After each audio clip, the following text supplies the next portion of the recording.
Here's your 20-second recap if you haven't heard about this trial. Derek Rosa is a boy from Florida. He is accused of killing his mother when he was 13 years old. After she had died, he then called 911, where he told the operator that he killed her. This made waves across the nation. I'm very shocked that they are not covering this trial and they're not covering it live. So I am taking every single day, getting all the clips from that day and turning it into one big video so we can get an idea of how the day went each day. This is day number 1. Witness has been sworn. You may inquire. Thank you, Judge. Good morning, Detective. Good morning. Can you please state your full name for the record?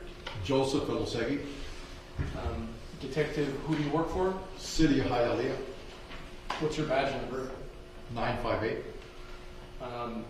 When did you first become employed by the City of Hialeah? October 4th, 1993. When you first were hired by the City of Hialeah, what was your responsibilities? I started off in the patrol section. Did you go through the academy, just like all recruits? No, prior to the City of Hialeah, I worked for the City of South Miami for approximately 9 years, and my last assignment there was that of police sergeant. Okay. There, in '83, I went through the police academy. And at the first agency that you worked for, did you have any special duties or assignments? I was a uniform sergeant. I did detective work. I did SWAT, and I did motors. When you switched over to Hialeah PD, how long were you in patrol for? About three years, roughly. And then after your 3 years in patrol, did you switch over to an investigative unit? Yes, in 1996. 1996? And which unit was that? Special Victims Unit. Special Victims Unit. What type of unit is that? That is a domestic violence and juvenile unit. So as part of a Special Victims Unit, would you have to interview juvenile victims? Yes. Would you have to interview juvenile witnesses? Yes. How about juveniles accused of crimes? Yes. Have you received any training regarding how to question witnesses, victims, and subjects about reported crimes? Yes. Can you briefly tell us some of the training you received?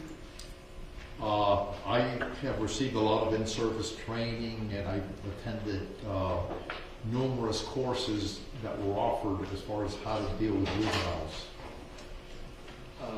How many would you say subjects have you interviewed during the course of your you being a detective? A lot. I can't give you an exact number, but quite a few. Would it be hundreds? I would say during the course of my investigations, about 100, give or take. Okay. After serving in the Special Victims Unit, what was the next unit that you were assigned? Then I went to major crimes in 2002. And is that where you are today, major crimes? Yes. So in 2002, you begin in major crimes. Are you the only major crimes detective, or do you work in a team? No, we work in a team. Who is your current sergeant? Gene Lima. Major crimes, what type of crimes do those detectives investigate? Homicides or any violent crime against a person. How many homicide investigations would you say that you played a role in during that period of time? Hundreds. Have you been the lead investigator on homicides before? Yes. Were you the lead homicide investigator assigned to the death of Irina Garcia? Yes. How does the Hialeah Police Major Crimes Unit determine who will be the lead investigator? It's done on a rotation basis. For example, I would be up, and then after that, the next homicide, another detective would be up. It's a rotation. So the fact that you were the assigned lead detective on this investigation, was there any special reason beyond you just being the next up on rotation? No. Okay. Who assigned you as the lead detective in this case? Sergeant Gene DeLima. All right. During some of your trainings that involve interrogations of subjects, did you learn the proper way to administer Miranda rights? Yes. Does the Hialeah Police Department have a standard issued Miranda form? Yes. And is that something that you are required to go over with subjects that are in custody? Before questioning them, yes. Okay. And have you utilized the standard Miranda rights waiver form in all of the cases that we're referring to that you investigated? Yes.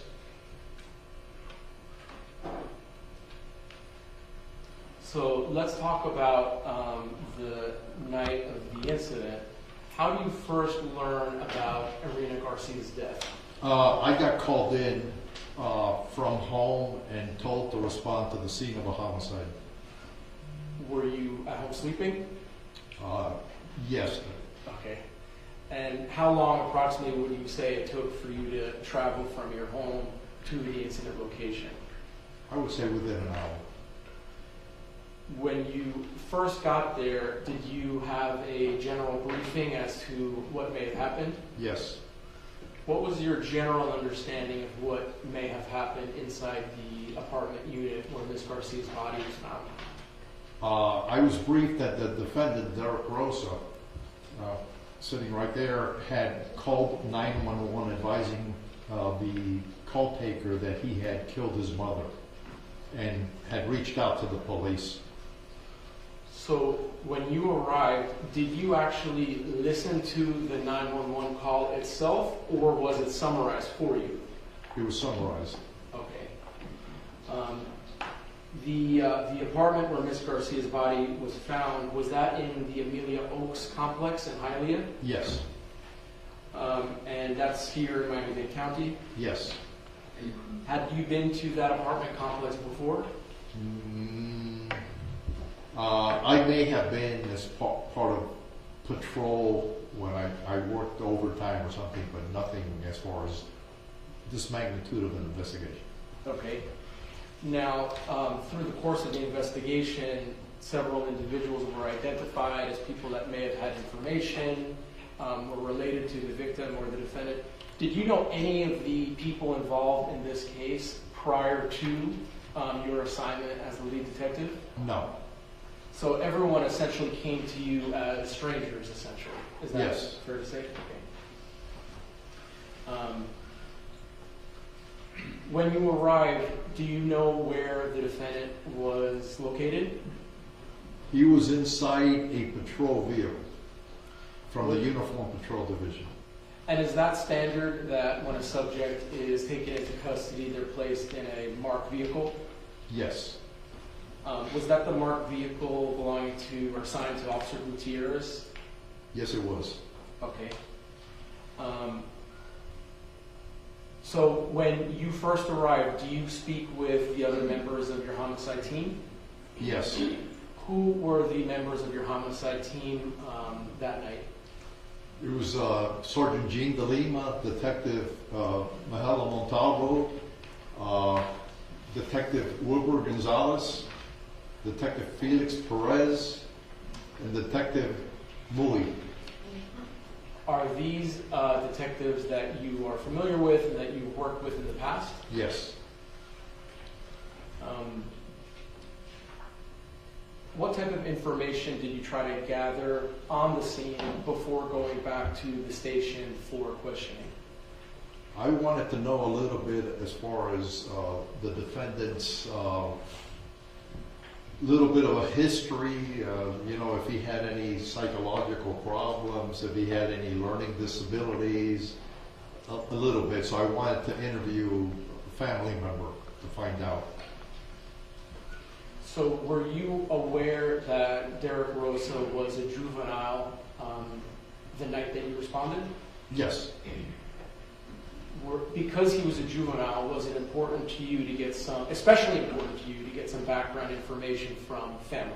yes, Was one of the family members that you spoke to Jose Rosa? yes, Okay, now, did you speak to Jose Rosa, give or take midnight to 1 a.m., the night of that's now October 13th? yes, Was your conversation with Mr. Jose Rosa, the father, video recorded? yes, it was. Okay. Can you tell us a little bit about the questions that you asked Jose Rosa inside of, in the recording? I asked him, if he had any psychological issues that he's been treated for, which he said no, as far as what type of a student he is, what type of a person he is. He said that he's very intellectual, family-oriented, got along great with the victim. He would call the victim, or the victim would call him every 15 minutes or so, and that he was intellectual and had no learning disabilities whatsoever. I think he said that he was an A student. Okay, so let's break that down a little bit. According to the father, based on what he told you, the defendant had no psychological disabilities or defects to his knowledge. Is that correct? That's correct. And as far as being a student, was it your impression that Derek Rosa was a good student based on what the father told you? An exceptional student, yes. Did it seem to you that Derek Rosa's father, Jose Rosa, had enough familiarity with his son to know that information? Yes. Meaning, did he ever say to you, I really don't know that much about his studies, his school, his personality, I can't answer your questions? Did he ever say anything like that? No. Did he ever ask you to maybe speak to someone else other than him to get more or better information about his son? No. Was he more or less cooperative with you? Yes. When you spoke to him, were you accusatory or aggressive towards him? No. Was the purpose of speaking with him merely to gather information about the individual that the police had in custody? Yes, it was. Okay. Obviously, Irina Garcia was deceased, so you weren't able to interview the mother. Did Detective Montalvo interview Derek Rosa's grandmother? Yes. And was that also video recorded? Yes, it was. And again, this is based on your perception, but based on your perception, was it your understanding that Derek Rosa was, generally speaking, a normal, average young man who performs fairly well in school? Yes. Did anyone ever, while you were on scene, or even after you left the scene, bring to your attention that he had any defects, deficits, anything like that? No. Now, when you were with Jose Rosa, did he ever ask you to be present when police were to speak with his son, Derek Rosa? Did he ever ask you that? No. Did anyone on the scene ever come up to you and say, Detective Elosegui, I want to be present when detectives question Derek Rosa? Did anyone do that? No. How long would you say that you spent at Amelia Oaks before returning to the station? It was rather quickly. Maybe after taking Mr. Rosa's statement shortly thereafter, I left en route to the station. And Mr. Rosa, just for clarity of the record, after speaking with Jose Rosa, you left for the station? Yes. Okay. So why didn't you just interview Derek Rosa in the police vehicle? because I wanted to make sure that he understood all his rights, and I wanted him in a location like the police department where we have an office, that it's a better setting for him to focus and understand everything I tell him, inform him of his rights and everything. So it's just a peaceful environment right there. So would you say that if you were to interview him in the police vehicle, that there may have been distractions all around you? Yes. And is that typical that subjects are transported from the scene of a crime back to the station for a formal interrogation? Yes. So there was not, I just want to understand, there was nothing different or unusual when detectives brought Derek Rosa to the station for questioning. That is the policy and procedure, generally speaking? That is the procedure that we follow. Okay. Now, did you come to learn through the course of your investigation that there was body-worn camera capturing Derek Rosa in the backseat of Officer Gutierrez's police vehicle? Yes. Now, to your understanding, did anyone harass, bother, try to intimidate Derek Rosa while he was inside the police vehicle of Officer Gutierrez? No. Did any homicide detective, or anyone for that matter, attempt to question Derek Rosa before you and Detective Gonzalez at the station? No.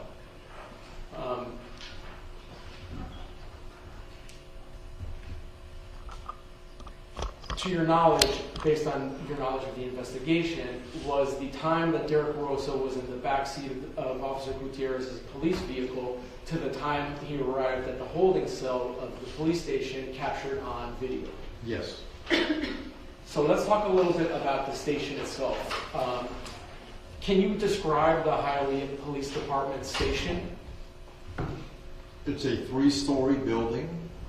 The homicide unit is located on the 2nd floor. It has the juvenile section on the one end. It has the property crimes, and then it has the homicide section. The juvenile section has a holding cell attached to it where most of the juveniles are placed there. And, you know, it's a long hallway. It has a bathroom, water fountain, and everything. Yeah. So the night that Derek Rosa was brought to the holding cell by Officer Gutierrez, did he have access to a toilet? Yeah, there's a toilet in there.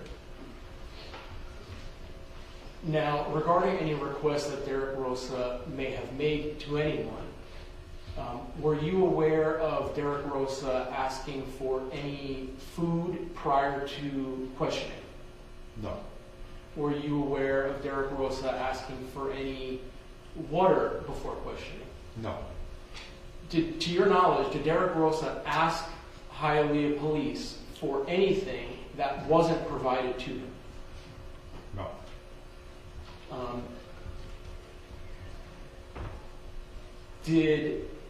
Eventually you meet with Derek Rosa, and you've already identified him here in court. How did you first make initial physical contact with Derek Rosa?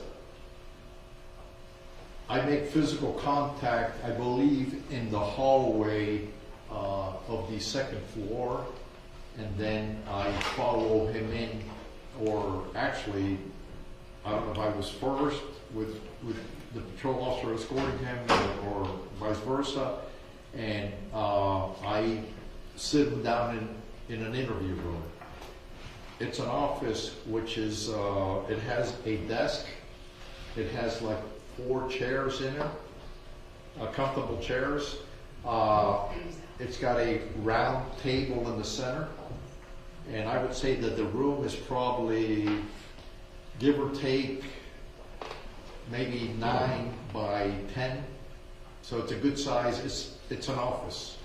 Now, returning to the station itself, are there emblem signs, shields throughout the station that show that that is in fact a police station to people who are inside of it. As soon as you pull into the compound, which the address is 5555 East 8th Avenue in Hialeah, in the front of the building it says Hialeah Police Department, and there's a large badge, a large gold badge that says police on it.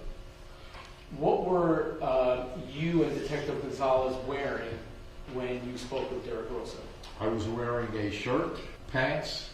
So would it be fair to say professional attire? Yeah, professional attire.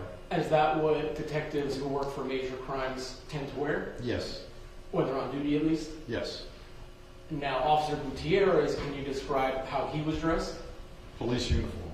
Okay, so when you say police uniform, badge, insignia, things of that nature? Yes, patches that say police, Hialeah Police, the visible badge on his shirt, gun belt, dressed like a uniformed police officer. Now, are you wearing your issued firearm? Yes. Where was that on your body? I believe on my right side. Okay. Was it holstered? Yes. Did you ever take your police issued firearm out of your holster? No. Did Detective Gonzalez ever take his police issued firearm out of his holster? No. Did you or anyone ever display, show any firearms or weapons to Derek Rosa during the time that you were with him? No, when we were with him, we were sitting down in a table on opposite sides, and actually the table is taller than our waist area, so it's the firearm's out of view. When Officer Gutierrez brought you Derek Rosa, was he wearing handcuffs? I don't recall at that time. All I can tell you is when we got him in the room and all that, he was not handcuffed. I believe that they may have been taken off at our request or something, but during our interview, he was not cuffed.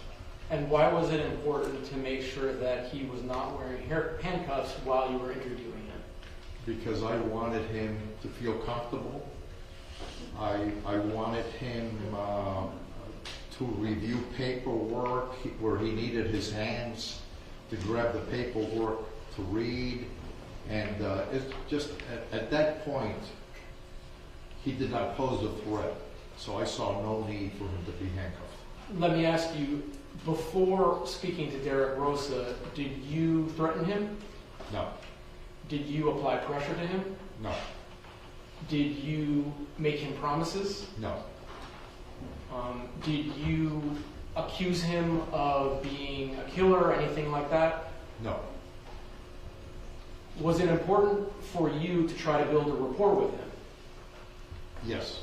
And when I say rapport, what is the goal? What is your goal or purpose when you're speaking to Derek Rosa about what may have happened? Well, the first thing I want to do is I want to make sure that there's no doubt that he understands his Miranda rights before he even starts to explain what happened. So I make sure that he fully understands, and if he has any questions, he can go ahead and feel free to ask, whatever. That's the main thing. As far as when he waives his Miranda and provides the statement freely and voluntarily, I want him to speak the truth. That's what I want to get, the truth coming out of his mouth, not leading him anywhere or something. Just let him communicate and tell me what happened, and then ask him questions. When you spoke with him, would you say that you were speaking to him softly, gently, or loudly? Tell me about your tone of voice. It was a conversation that we were having, like two people speaking. I was very, very calm with him. We both communicated like you and I are speaking. That's basically it. And how about your partner, Wilbur Gonzalez? What was his tone of voice when he was speaking to Derek Rosa? Very, very slow. And as a matter of fact, he did most of the interview. And he was very, very calm and gave him precise questions that Mr. Rosa understood and answered. So let's talk about Derek Rosa's physical presentation. Did he appear to be physically injured? No, Did he appear to have any obvious health concerns? no, Did he ever complain to you about being uncomfortable or anything like that? no, Have you, through the course of your career, ever attempted to interview individuals who appear to be either psychotic or hallucinating or delusional, anything like that? yes, So having had that experience, were there any signs from Derek Rosa that he was experiencing symptoms of hallucinations, delusions, anything like that? no, And when you're meeting with him, are you looking for these types of signs yes, to assess how he is mentally and physically?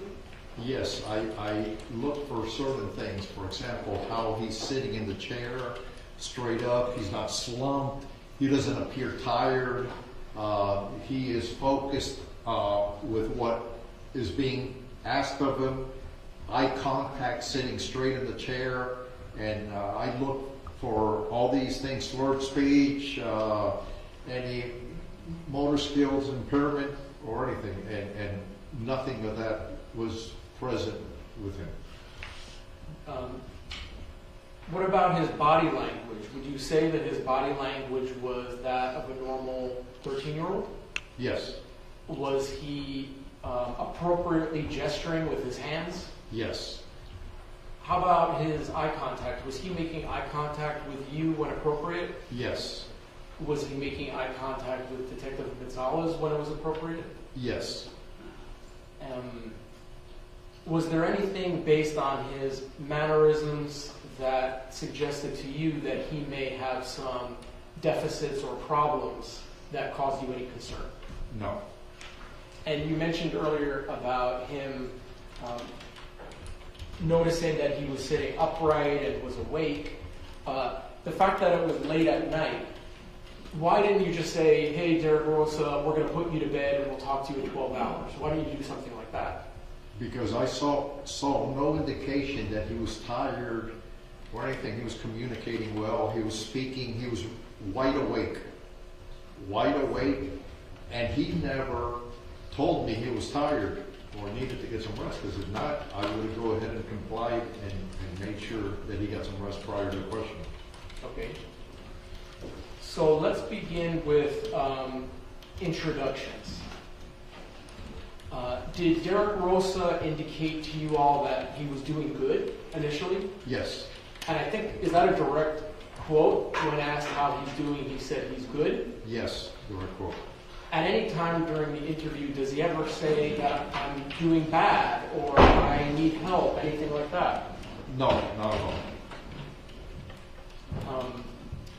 Does he ever stop you during the interview to make a request to use the restroom? Yes, he does. Other than his request to use the restroom, did he make any other requests of you during the interview that were unfulfilled? No, And when he requested to use the restroom, did you immediately bring him to the bathroom? yes, I personally escorted him to the restroom, and it was captured on my body cam. Okay. So when Derek Rosa is seated in the chair, did he appear to be physically comfortable? Yes, Did you notice that there was some blood on his hands? yes, I did. And during the interview, did he in fact indicate to blood on his hands and shirt? Yes, as a matter of fact, he actually held out his hand in motion to the blood.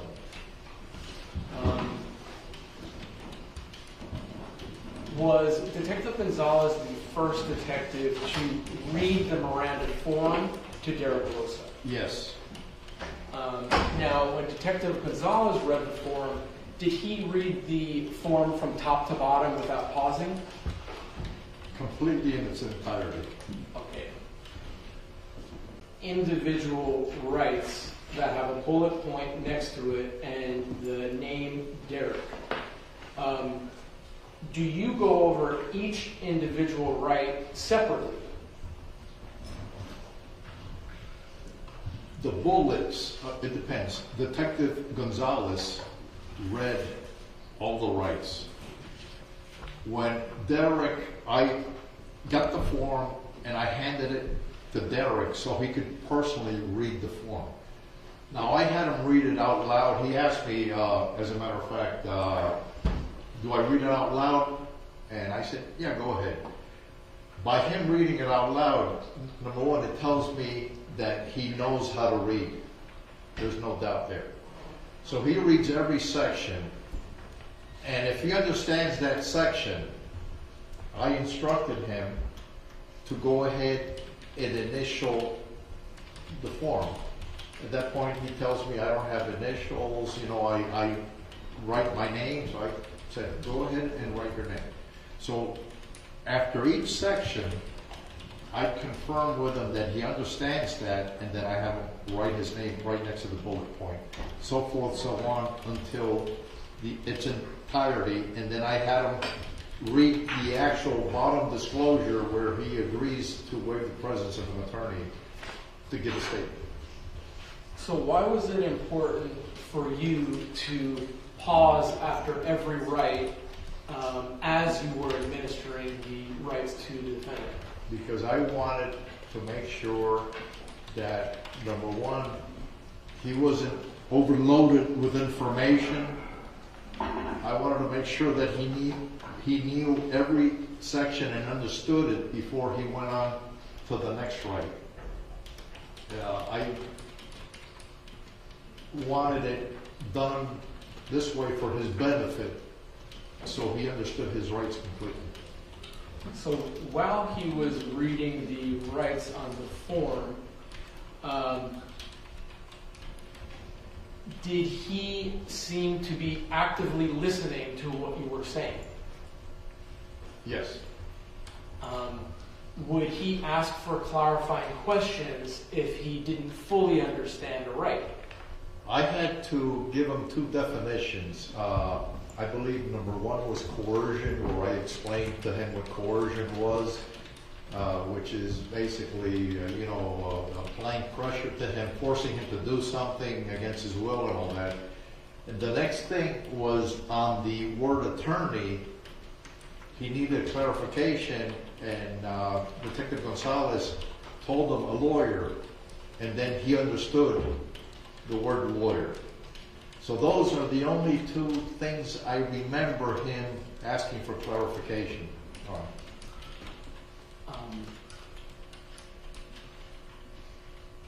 Did you tell him and instruct him that as you were going through questioning, if he didn't understand something, he should go ahead and let you all know? Yes. And were there in fact times that he, like you just mentioned, that if he needed clarification or a fuller explanation, that he would let you all know? Yes. And when he would ask for that clarification or further explanation, would you in fact try to provide that information to him? Yes. Was that for his benefit? For his benefit, yes. Okay. Regarding the word attorney, when he was explained that an attorney is a synonym for lawyer, did he then say, okay, yes, I do understand, or Yes. something to that nature? Yes. Okay.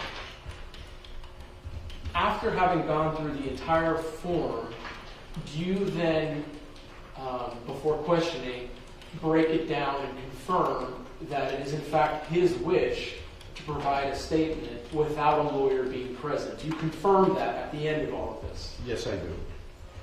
And having confirmed that, what was his wish? Did he want to speak to you? Yes. Okay. Was there any, at that time, hesitation, reservation at all from Derek Rosa before you proceeded into questioning? None whatsoever. Just for the record, today's date is Friday, October 13th, 2023, and the time is currently 2:40 a.m. For the record, my badge number is 1527. And mine is 958.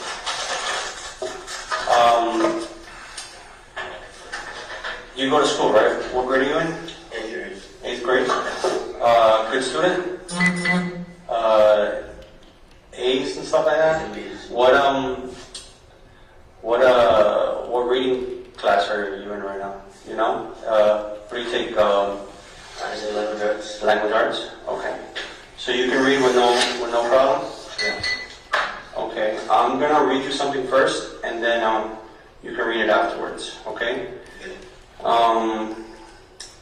Before we ask you any questions, you must understand your rights. You have the right to remain silent. Anything you say can and will be used against you in the court. If you have the right to talk to a lawyer for advice before we ask you any questions, and to have a lawyer present with you during questioning. If you cannot afford a lawyer, one will be appointed for you before any questioning if you desire. If you decide to answer these questions now without a lawyer present, you still have the right to stop answering at any time or until you talk to a lawyer. Waiver of rights. I have read the statement of my rights and I understand what my rights are. I am willing to make a statement and answer questions. I do not want a lawyer at this time.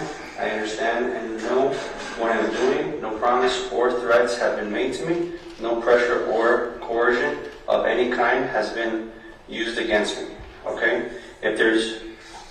Okay, this is the form right here, okay? Okay. Now, I want you to follow, actually to read here. Okay, read this little dot right here. Yes. Before we ask you any questions, you must understand your rights. Okay, you understand that? Yeah. Okay. Go ahead and initial this little dot for me. It means that you understand that. Yeah, it's your initials. I don't have initials. I just have my name. Okay. What's your name? Right here.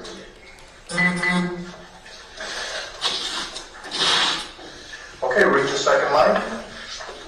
You have the right to remain silent. Okay, you understand that? Yeah. Okay, write your name again if you understand that.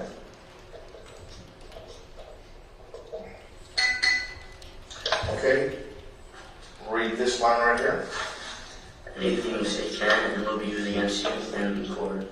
Okay, you understand that? Go ahead, the same procedure, just go ahead and put your initials or your signature.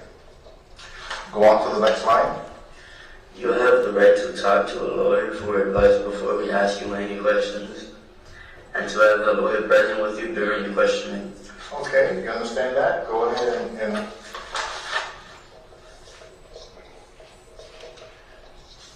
okay. Now right here. If you cannot afford a lawyer, one will be appointed for you before any questioning, if you so desire. Okay. You understand that? Yeah. Okay. Signature. And this right here. If you decide to answer questions, now that a lawyer present, you still have the right to stop answering at any time, or until you talk to a lawyer. Okay, go ahead and initial right there. Okay, now read this whole paragraph. I have read this statement of my rights, and I understand what my rights are. I am willing to make this statement and answer questions. I do not want a lawyer at this time. I understand and know what I'm doing. No promises or threats have been made to me. No pressure or coercion. Coercion, that's that we're forcing you to do something. You understand? Whatever you're doing on your own voluntarily basis, making an educated decision for yourself, okay? Okay. Keep on. Poison of any kind has been used against me. Okay. Now, we are investigating an incident that happened, where you called police, okay? Before we ask you any questions, Was that your effort to make sure that Derek Rosa fully understood and comprehended what he had just read out loud to you? Yes. Why didn't you just jump right into taking his statement without trying to ensure that he fully appreciated what he was doing? Because for his benefit and his rights, I wanted to make sure he fully understood them before he gave us a statement. And that's not on the form, that's you trying to go above and beyond? Yes. Okay. I'm going to resume the video.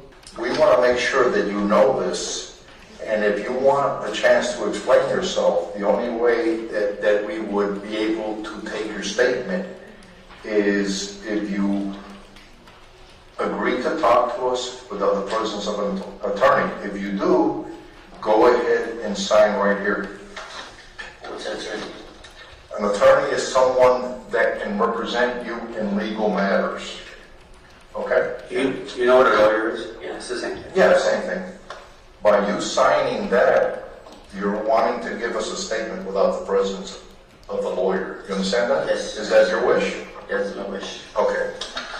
Can you say your last name too? If at any time while we're talking to you, you have any questions or something, or don't understand something, please let us know, okay? Okay, you want to write your name right up here? The date? 10/13/2023, and the time is 2:46. Derek, can you state your full name for the record? Huh? Yeah, everything, your full name. Detective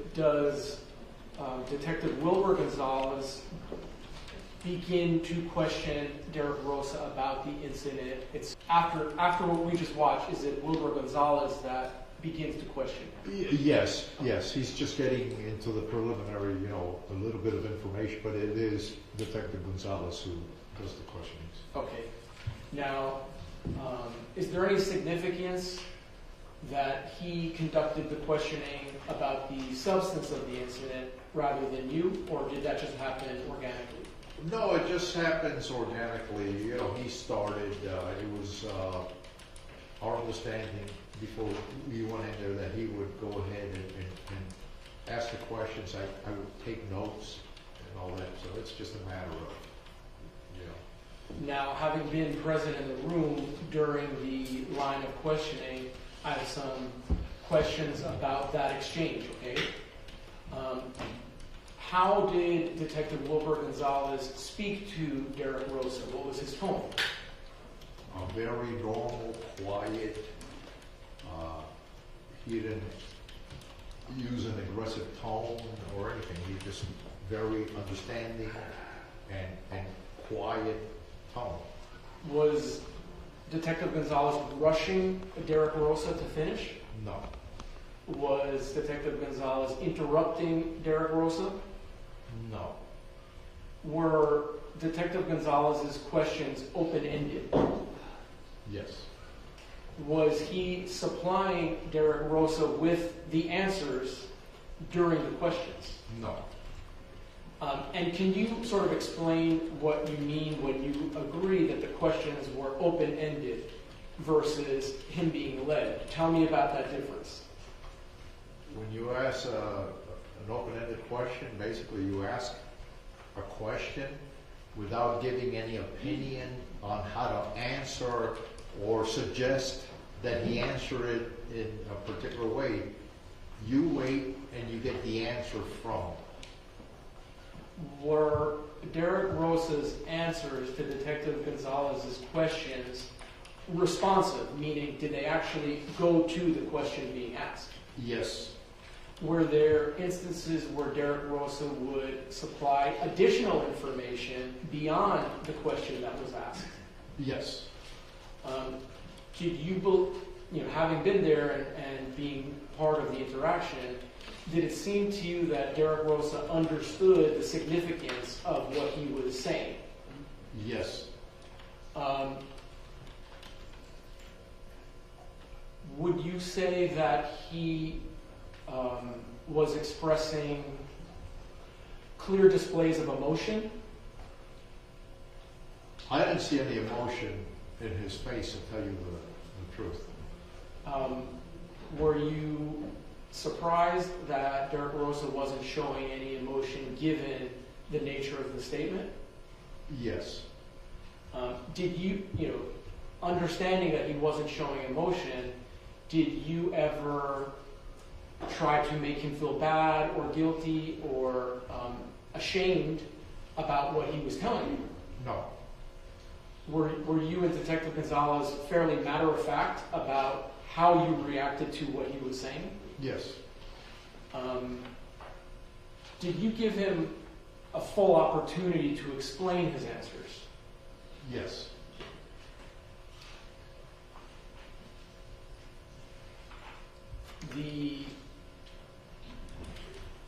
Did it seem to you during questioning that he was reluctant or resistant to admit to you all that he was the one that killed his mother?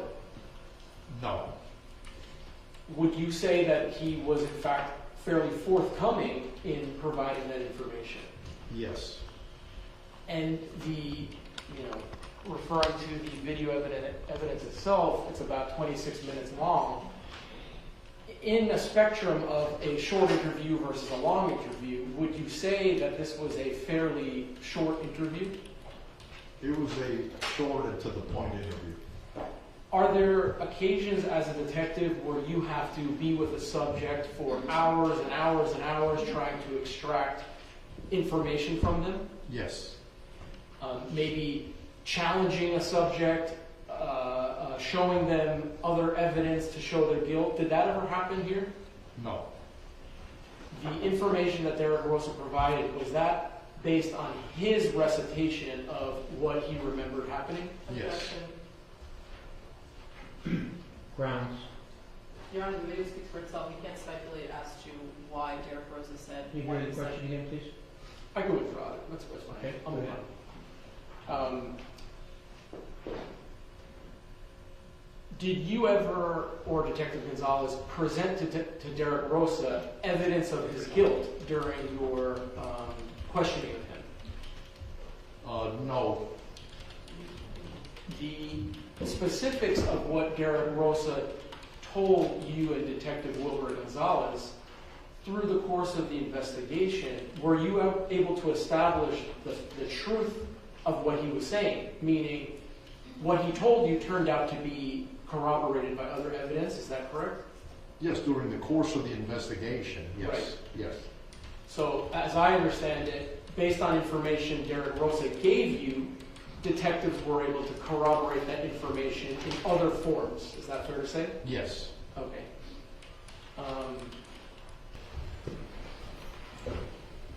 Okay, you may proceed now. Thank you, Your Honor. And I Detective, guess I should start when you're walking, or I keep forgetting. The record reflects the presence of the defendant here with us, appropriate counsel. Continue. Detective, you mentioned that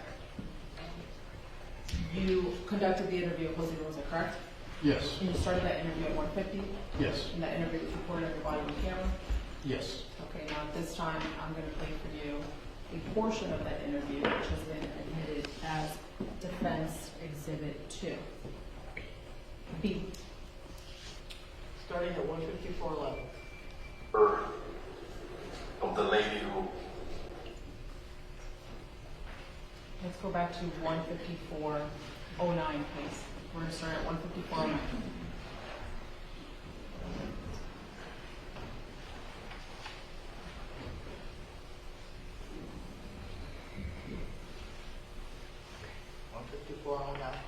is the mother of the lady who you had said, right? What lady? The lady from here. The one that was injured. I don't know if anybody was injured. Okay.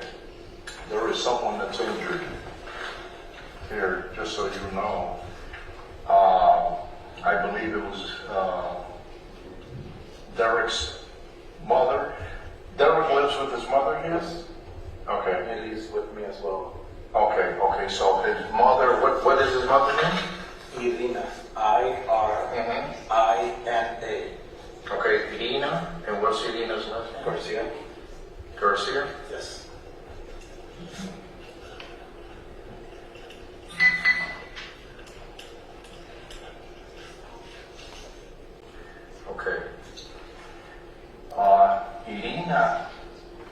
was injured by Eric. I can't tell you. Eric? Stopping at 155:16. Detective, the interview begins with you telling Jose Rosa, Derek is the mother of the lady that got stabbed. Did you just hear that? Derek is the mother of the lady that got. Correct. Yeah, that was a slip on my part.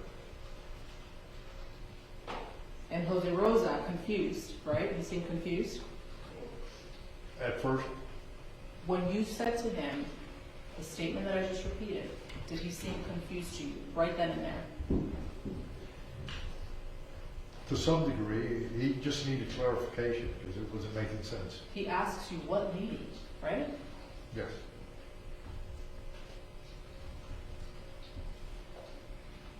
And then you respond, the lady from here, the one that was injured.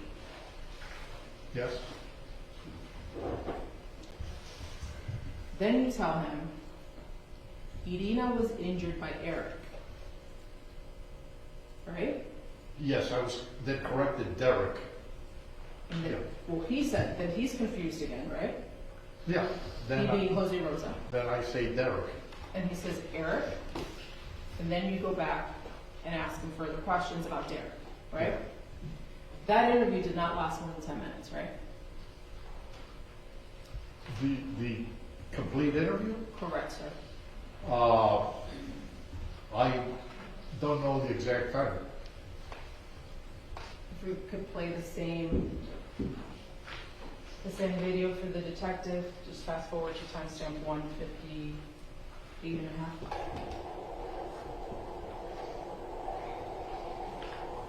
It's kind of hard to process. You're saying that Irina got stabbed? Yeah, she got stabbed, yes. You know, we're trying to get the... How many times? I have no clue because we just got here and we have other people working that aspect that are going to report to me and I'll let you know. Now, let me ask you something. Never any psychological problems. Has he ever told you any problems that he's had at the house? Has he been upset about anything lately? No. Nothing. As a matter of fact, I can't even process what you're saying about him stabbing his mom.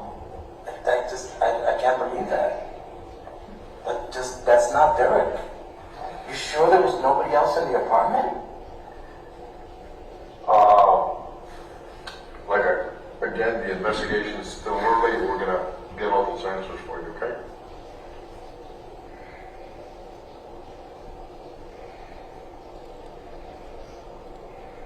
I can't even understand that. That doesn't make any sense. This kid has lost his mom to death. Yeah.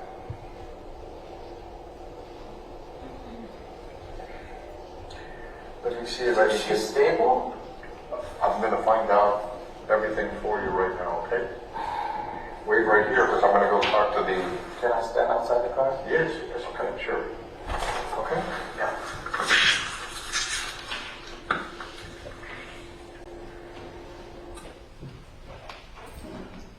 The interview ends at exactly 2 a.m. Did you see that? Yes. Did you, in fact, confer back with Jose Rosa and provide him any further feedback, whether Irina was stable? Did you ever get back to him on that? No. Did you ever talk to him at all after that? No. Some other detectives did. Now, shortly after that, exactly 12 minutes, I can play the body worn camera if you like, you leave Amelia Oaks and you head back to headquarters, right? Yes. And headquarters is only 3.1 miles from Amelia Oaks, right? Yes. You get there relatively quickly. Yes. Now, when you leave, Jose Rosa stays back at Amelia Oaks, right? Jose Rosa, yes. Derek Rosa had the patrol car that Derek Rosa was sitting in left at 2:06 a.m. prior to when your car left, right? I believe so.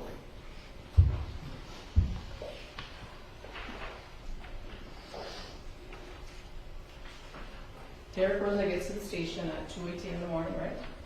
I believe so.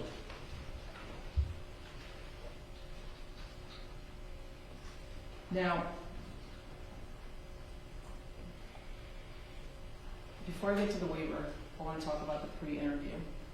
The room that Mr. Borst had you describe earlier. When you're conducting the interview, the door is shut, right? Yes. Derek is not free to leave. No, he's not free to leave.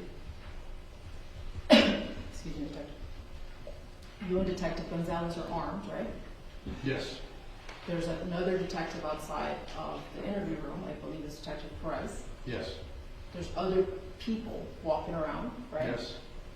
And both you and Detective Gonzalez are taller than Derek at that point. Yeah. I don't want to ask you how much you weigh, but you also outweigh him, both you and Detective Gonzalez, right? Yes.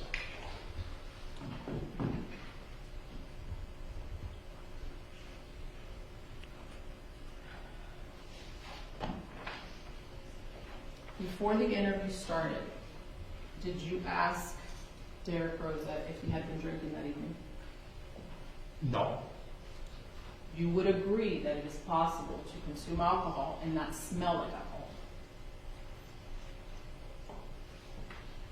I did not have any indication that he was under the influence of anything. Had his body motions been different, his speech slurred, instability, so forth, so on, I would have gone and proceeded to ask him, but he did not show any signs of impairment whatsoever. That's not my question, sir. You would agree that someone could consume alcohol and not smell like alcohol?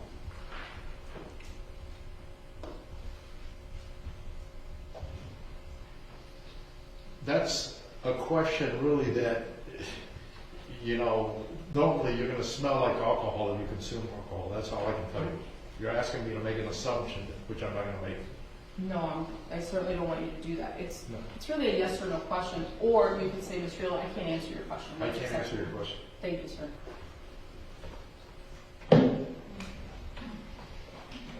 Now, did you breathalyze him?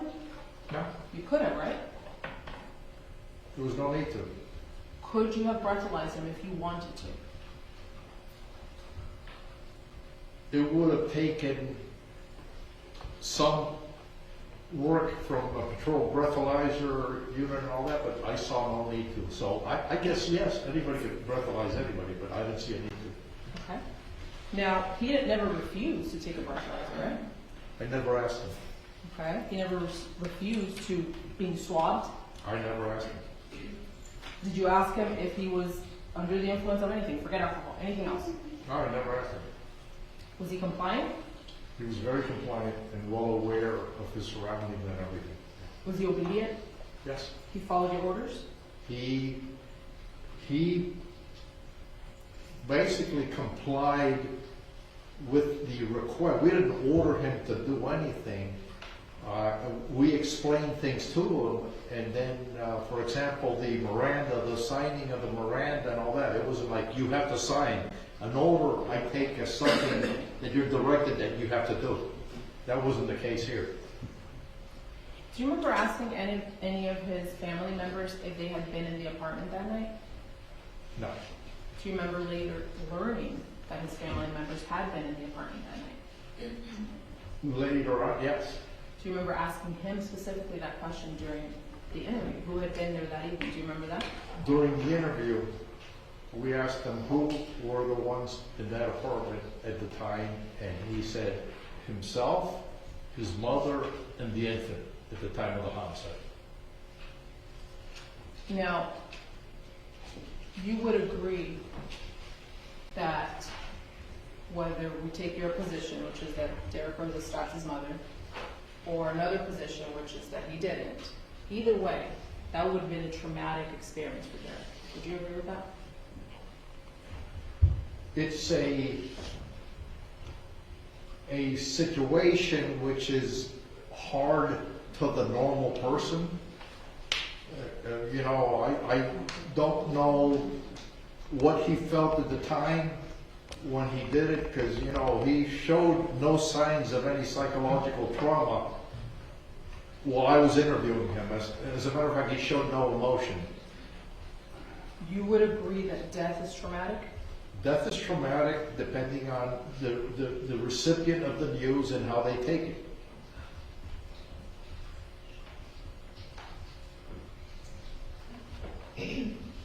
Do you remember,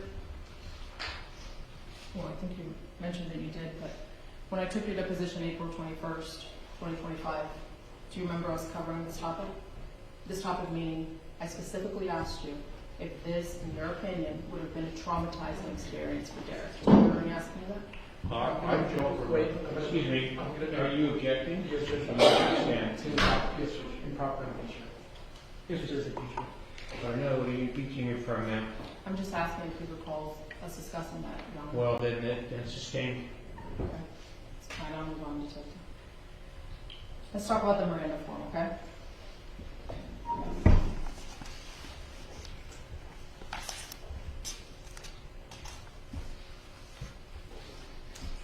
Now, you start the interview at 2:39, correct? Or the interview begins at 2:39 in Yes. the morning.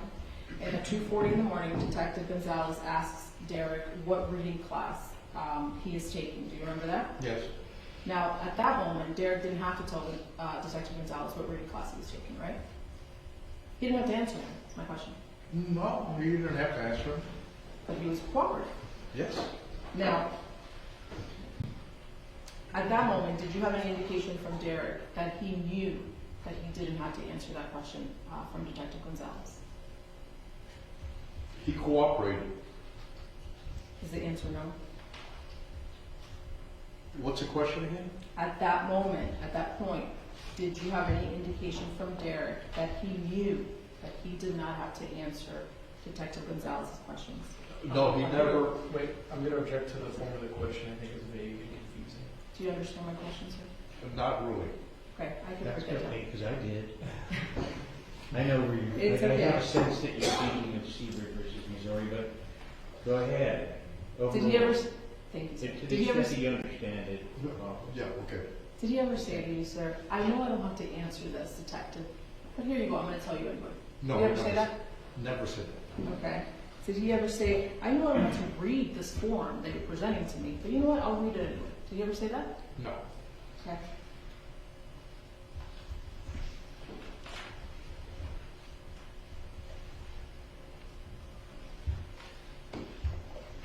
Now, you mentioned earlier that Detective Gonzalez conducted the majority of the interview. Do you remember that? Yes. And the interview starts, as we said, at 2:39, and right at 2:42 in the morning, do you remember cutting Detective Gonzalez off when he's reading the second paragraph or bullet of that interview? No, I remember interjecting when he was completely done reading the entire form. You remember interjecting when Detective Gonzalez was done? He was done reading the entire Miranda form, including the waiver, when I took the form and handed it to Derek. Okay, at this time I'd like to play Your Honor, it's already been introduced, Detective Rosa's body-worn camera. It's the first USB, Defense A, and we're going to start it at, we can start it at 2:39. 38:58.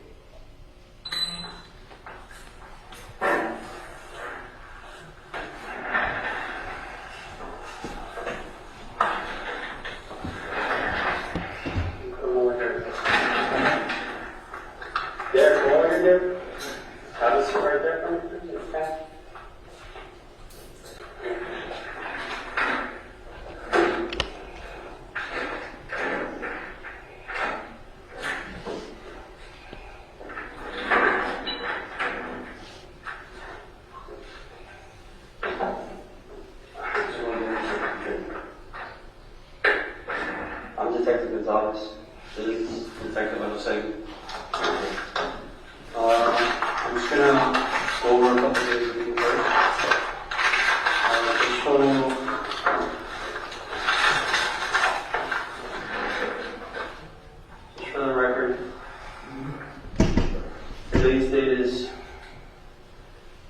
Friday, October 13th, 2023, and the time is currently 2:40 a.m.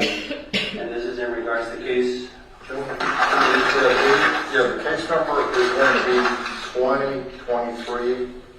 2023-02953, an incident that happened at 211 West 79 Place, apartment number 201. The record, my back number is 1527. And mine is 958.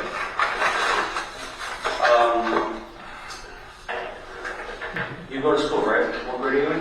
8th grade. 8th grade? Good student? A's and stuff like that? A's. What reading class are you in right now? You know? What do you think?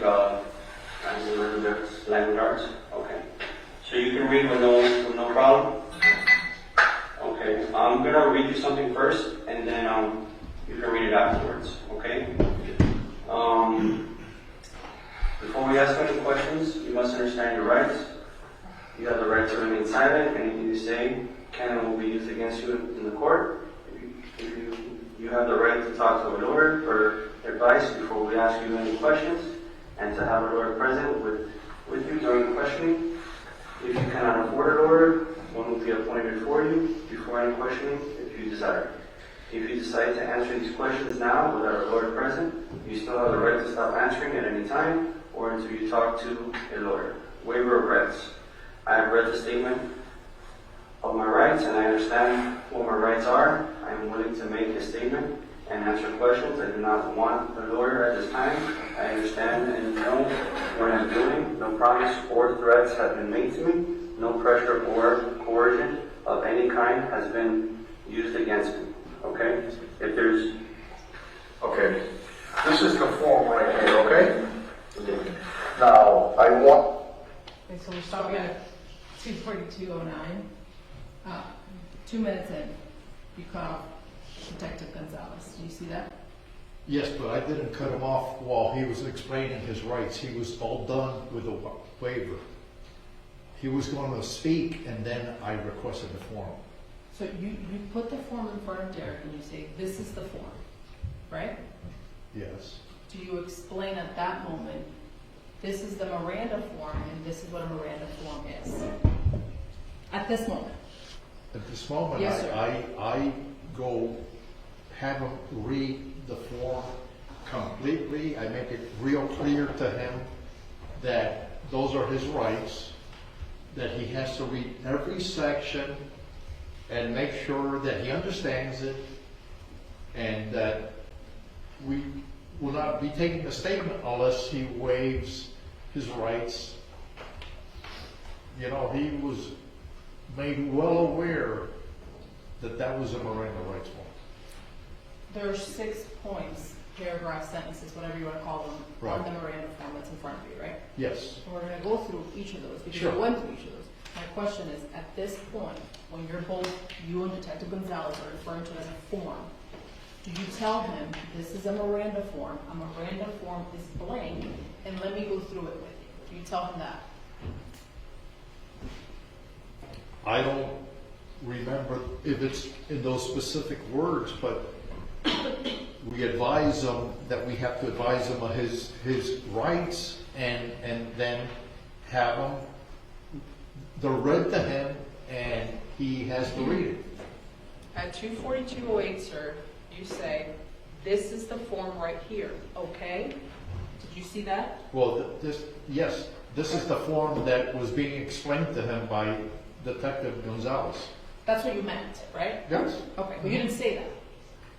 Well, obviously, he sees me get the form from there and then presents it to him, so he's got to know that it's the same form. So at 2:42:08, you say, this is the form right here, okay? That's the extent of it, right?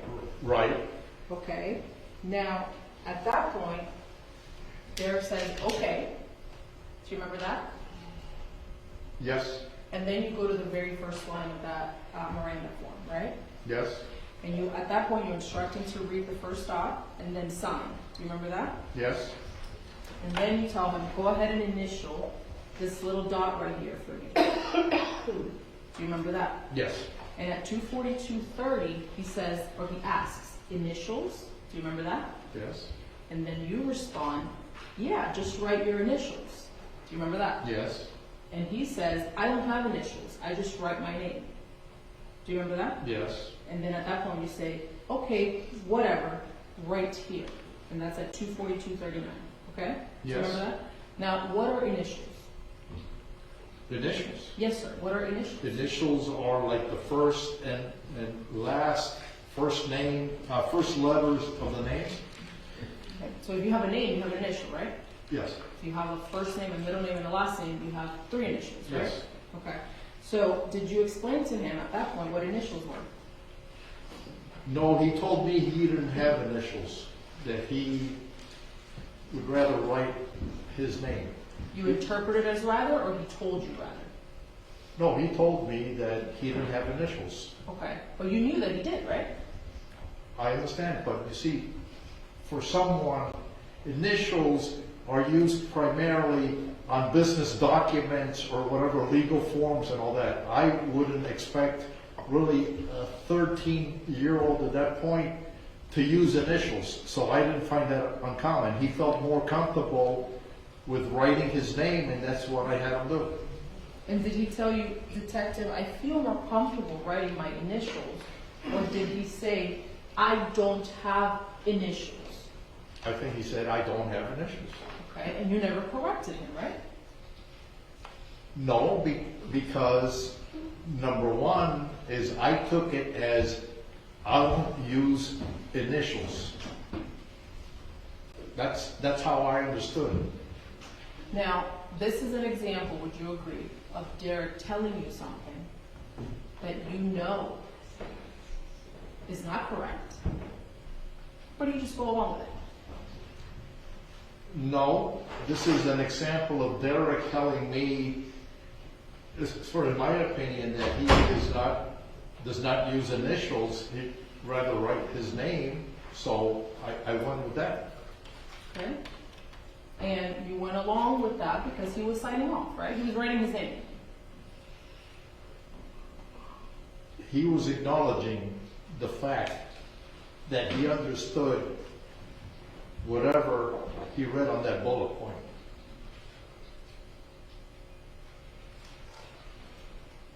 Now, let's move on to the second line, sir.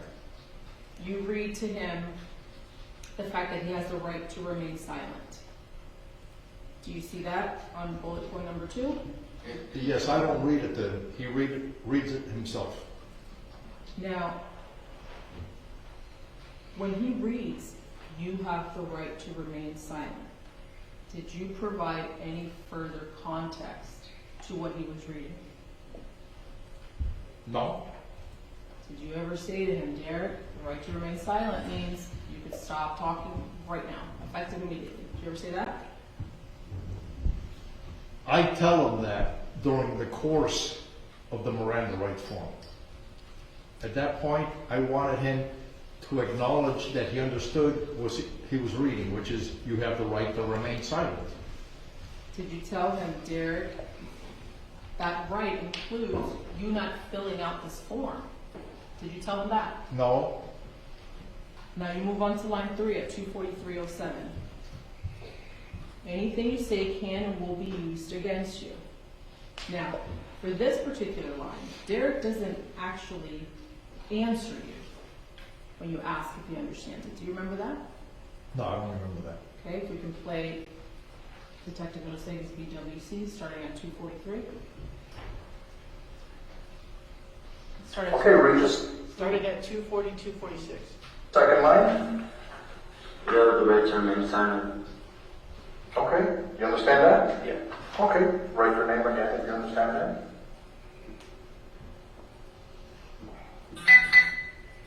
Okay, read this line right here. Anything you say can and will be used against you during the court. Okay, you understand that? Go ahead, the same procedure, just go ahead with your initials. Pause right there and Or hold at your signature. 243.15. Do you see Derek telling you that he understood that? I see him nodding his head. If you want to play it back. Do you hear Derek Rosa telling you that he understood bullet point number 3 anything you say can and will be used against you in a court of law? No, I see his head going up and down, acknowledging a yes. Did you ask him, Derek, why is your head going up and down? Does that mean you understand? Did you ask him that? No, because we had already gone through 2 questions, and I had given him instructions on what his signature meant, that he understood the question. So I took his head going up and down as he understood. I did not ask him why he nodded his head. I took that as an acknowledgement of yes. That's how you interpret it. That's basically, this is yes, this is no. Now, you didn't say, Derek, are you thinking of something that's making you nod yes? No. Okay.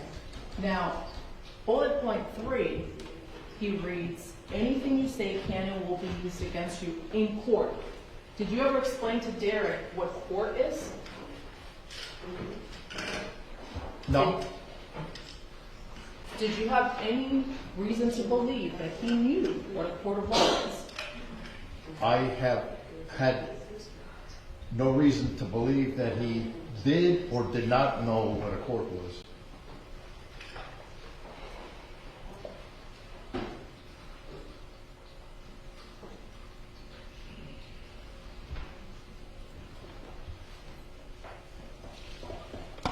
Did at any point you have the attorney that was present in the room explain to him what a court of law was?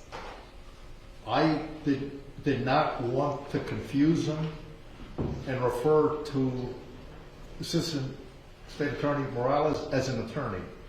Like that, there is no confusion that he would assume that she was there in his best interest. So as far as my belief is, you know, she appeared like a secretary in the corner taking notes, and that's how we left it. I never introduced her as an attorney. Well, you never introduced her at all, right? No, Only yourself and Detective Gonzalez were introduced to him, right? that's correct. Now, that same bullet, number 3, do you ever explain to him what will be used against you means? I just let him read that and acknowledge the fact that he knew and he signed it. So that's enough. That's enough.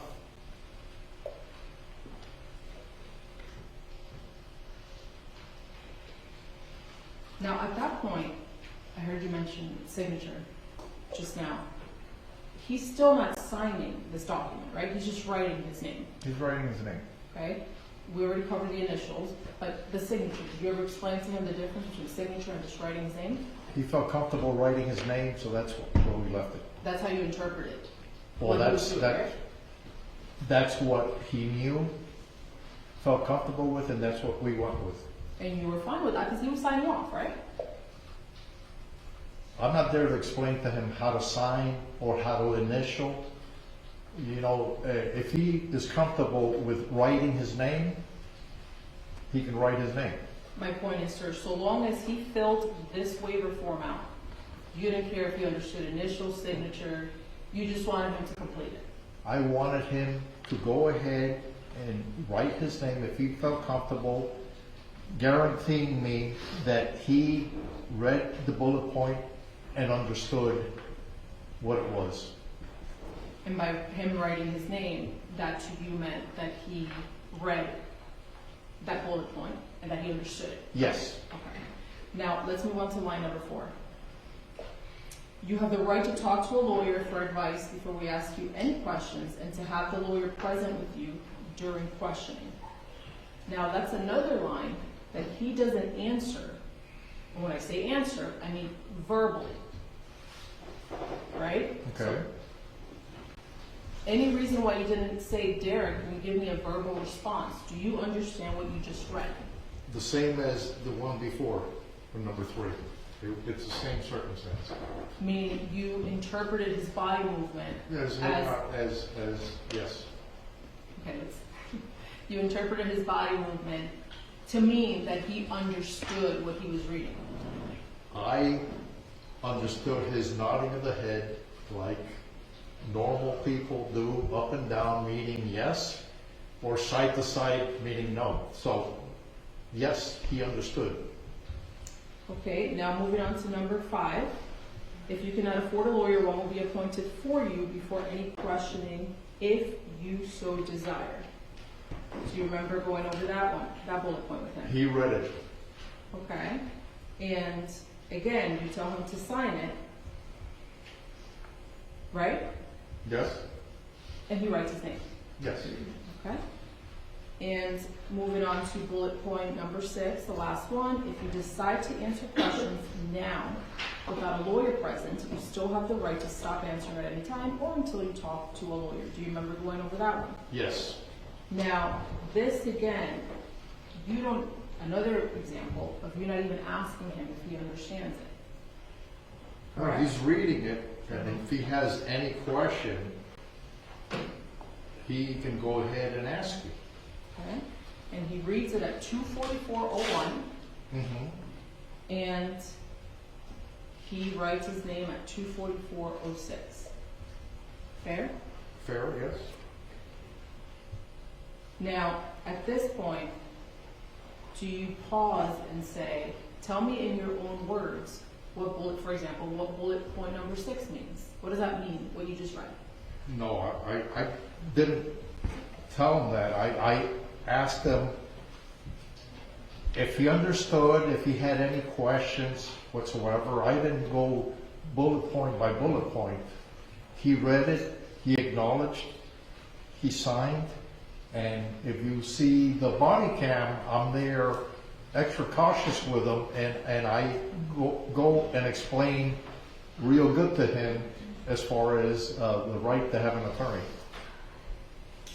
Okay, then after that, he reads off the conclusionary paragraph, right, at 2:44:19. Yes. And then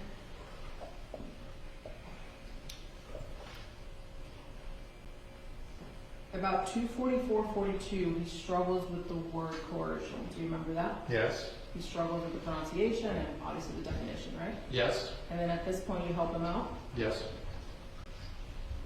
Do you have him at that point explaining his own words, what he thinks coercion means? No, I explained to him what the definition of the word coercion is.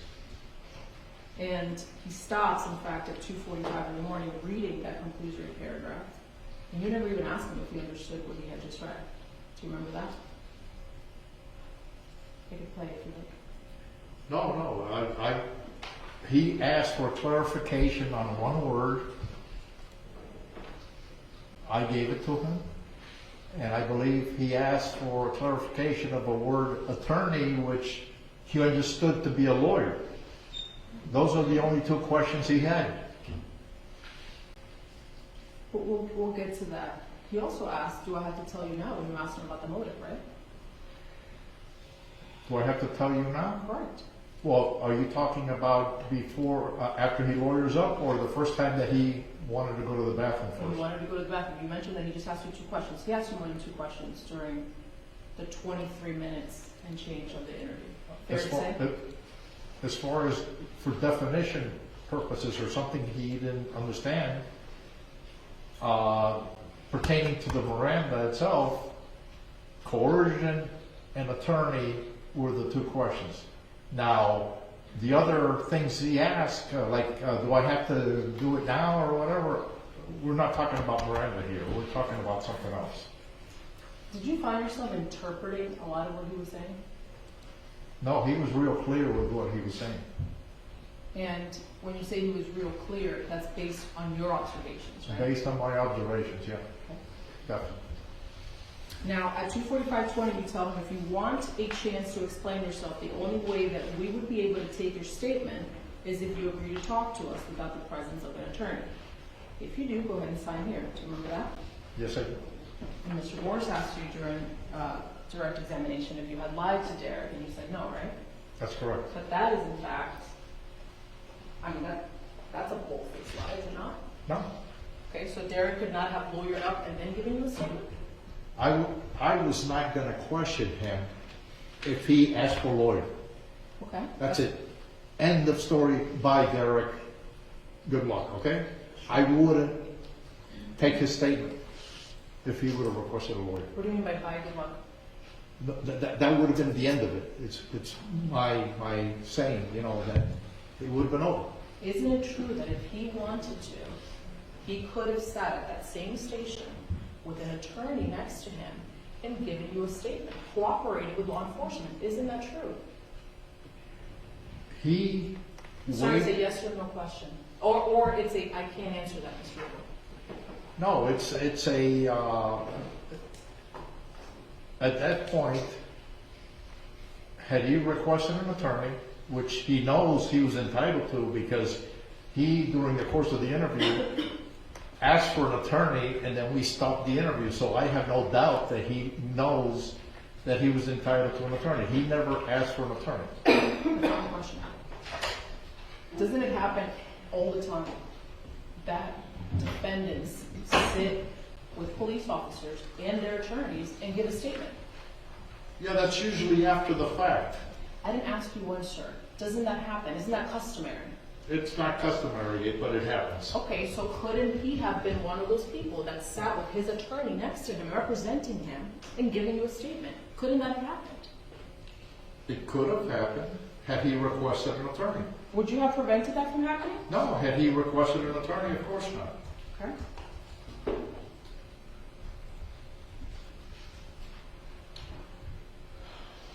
Now, this is the part that you were trying to get to.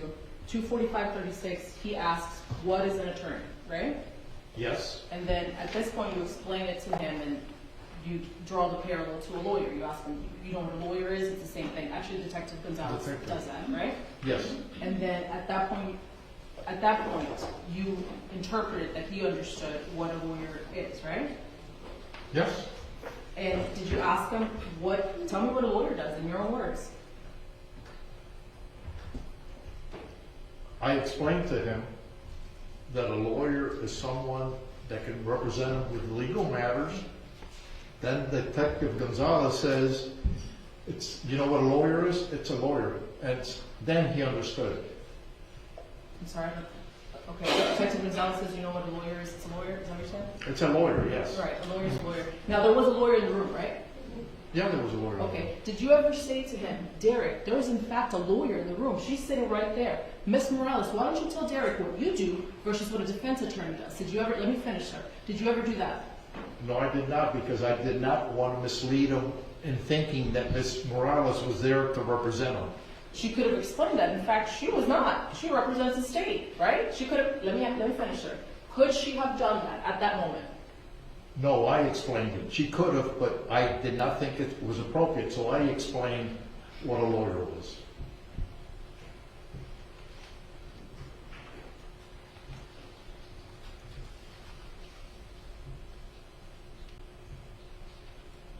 He could have also talked to you in front of his father, right?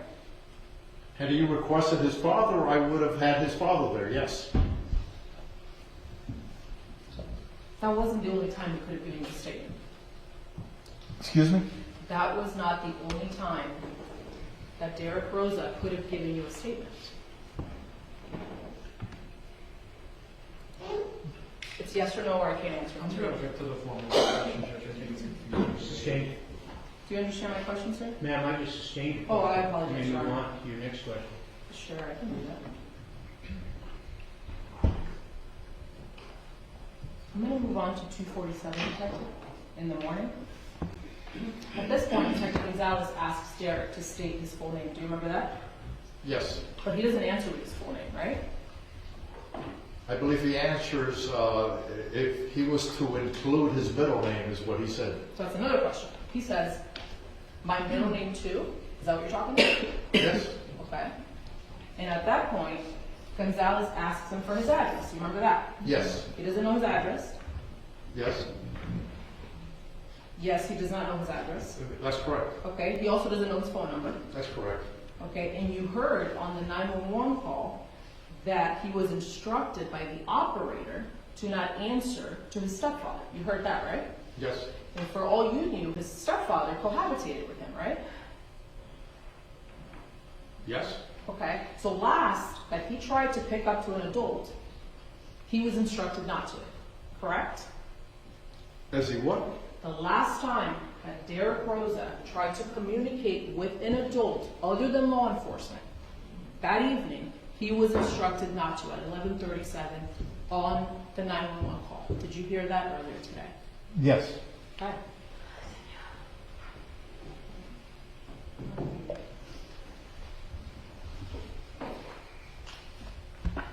$2:48 in the morning, Detective Gonzalez asks if he goes back and forth between mom and dad's home. Do you remember that? Yes. And then Derek says at 2:48:34, it's really hard to explain. Do you remember that? Yes. The hard explanation was that he goes on the weekends, but not every weekend, right? That's what he explained. Okay. But to him, that was really hard to explain. Correct? I can't say that. He explained it. I'm not asking you to interpret.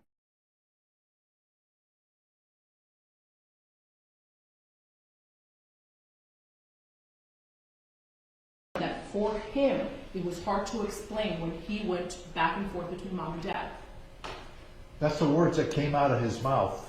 I don't know what he was trying to explain or insinuating there, but he did explain, the arrangements. Now, his father's address, when he's asked, he also doesn't know his father's address, right? He knows it's Broward County. He knows the county, but he doesn't know the address. Correct? Correct. And then at this point, 2:51 in the morning, that's when Detective Gonzalez asks him, and tonight, who was all there? Do you remember that? Yes. And he answers, me, my mom, and my sister. Do you remember that? Yes. But you later came to find out that that evening, those were not the only individuals over there, right?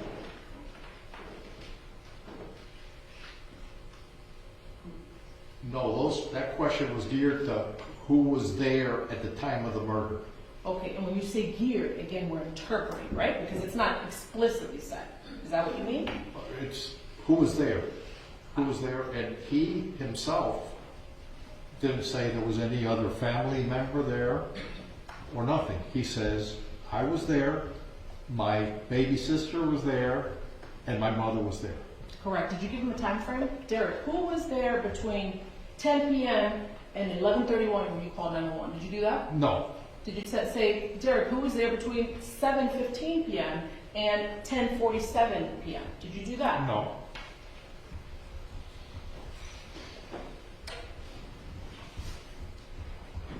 I want to move on to 251:11, please.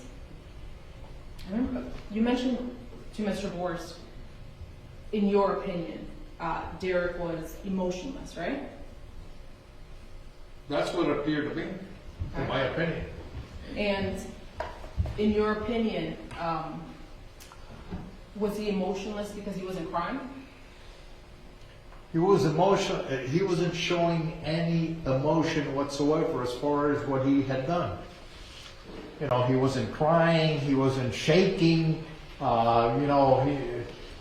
He was there rather stone-faced, answering questions. Did it seem scripted, robotic to you? Scripted? Did it seem No. scripted? I believe he told the truth. Okay. He was cooperative, but he did not show any emotion that I would expect from someone who butchers his mother. Did it seem robotic to you? No. Did it seem scripted, No. the manner in which he was presenting? No. Would you agree that there's so many reasons for someone coming off, for lack of a better expression, the way that he was coming off? There's more of one explanation for appearing to not have emotion. Would you agree with that? I am giving you my opinion as far as what I observed. So I that's basically it. Right. Would you agree that people express emotion differently? Yeah, there are people who express emotion differently. And would you agree that sometimes, depending on mental health issues, for example, that could affect the manner in which someone expresses themselves? Would you agree with that? I say people can express themselves differently. I agree with you. As far as my observation, I saw no emotion, and that's what I'm saying. That's my opinion. Detective, I'm going to show you what's marked for identification for showing the defense 1B.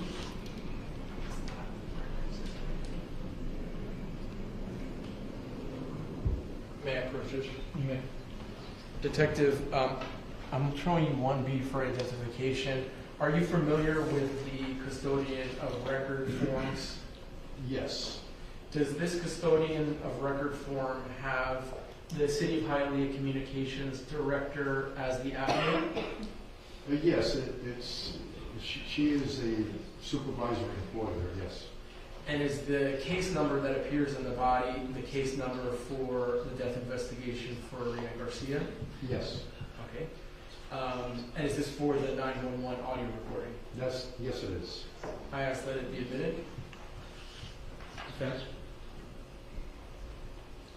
The state seeks to admit this document. Do you object? We do not, Your Honor. Thank you. Admitted.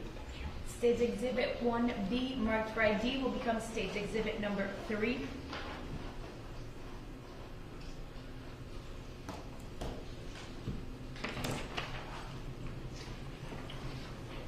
Judge, at this time, I'd ask to publish the 911 recording that accompanies the business record certification. Defense? Yes, you may publish. Okay. Ma'am, when I asked defense whether you have a position with regard to the requests made by the state at the time.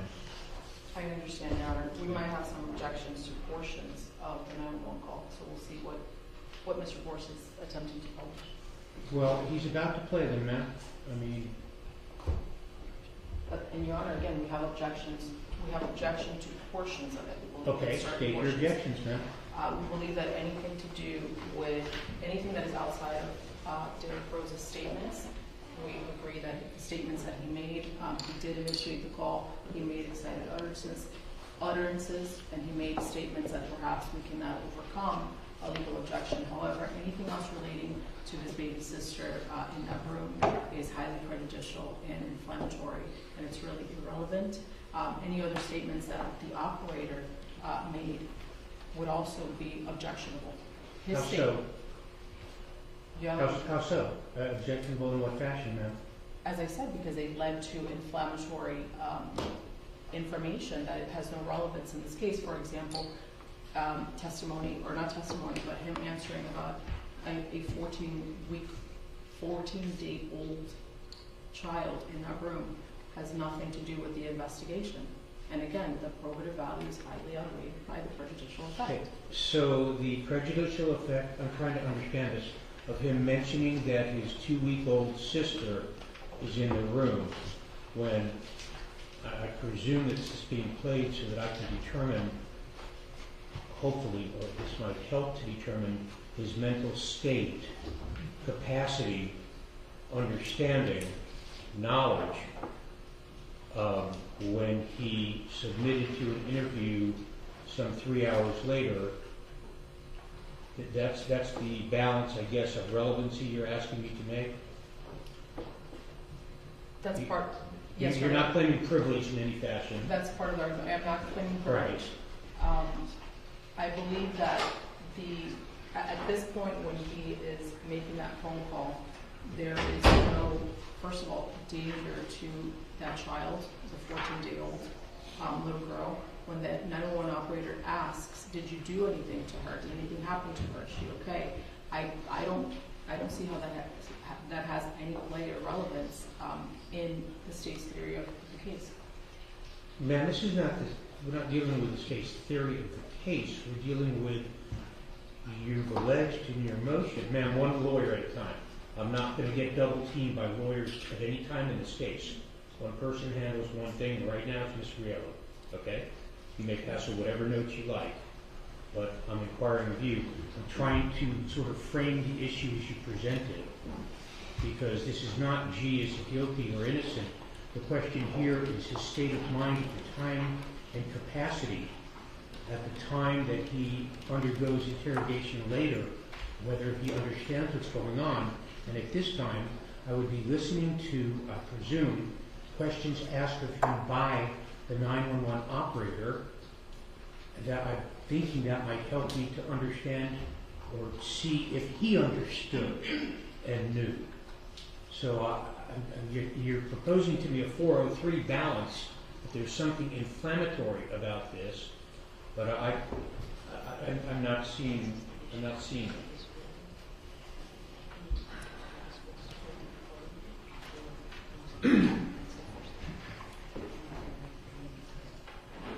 Your Honor, perhaps the first layer is the fact that Detective Rosegi has not testified that he heard the 911 call. I recall at the beginning of the examination, Detective Rosegi testified that it was some arrest. That was his word. It was some arrest to him, and it was done so on the night of the incident before he arrived on scene. Therefore, I haven't heard, or thereafter, I haven't heard anything from this witness that says that he listened to the 911 call. Second of all, the call was made at 11:31 p.m. on October 12th. The interview begins at 2:39 a.m. on October 13th of 2013. His state of mind at 11:31 p.m. versus his state of mind at 2:39 a.m. when he was in the back of a police car for almost 2.5 hours, witnessing a madness, if I could forgive the usage of the word. I think it's highly, highly compromised. His state of mind at 11:31 p.m. has nothing to do with his state of mind at 2:39 a.m. In fact, I would argue that his state of mind at 2:39 a.m., based on how he was kept, where he was kept, what he was witnessing, and the fact that he couldn't do anything about it because he's cuffed, sitting in the back of a cop car for almost 2.5 hours after experiencing a traumatic event, because whichever way you slice it, whether you believe that he killed his mother or that he witnessed it, that's traumatic, Your Honor. So his state of mind at 2:39 a.m. when that interview began was way worse than it started at 11:39 p.m. when he made that call. I won't know unless I listen to the 911 call. Overruled. Thank you, sir. You may.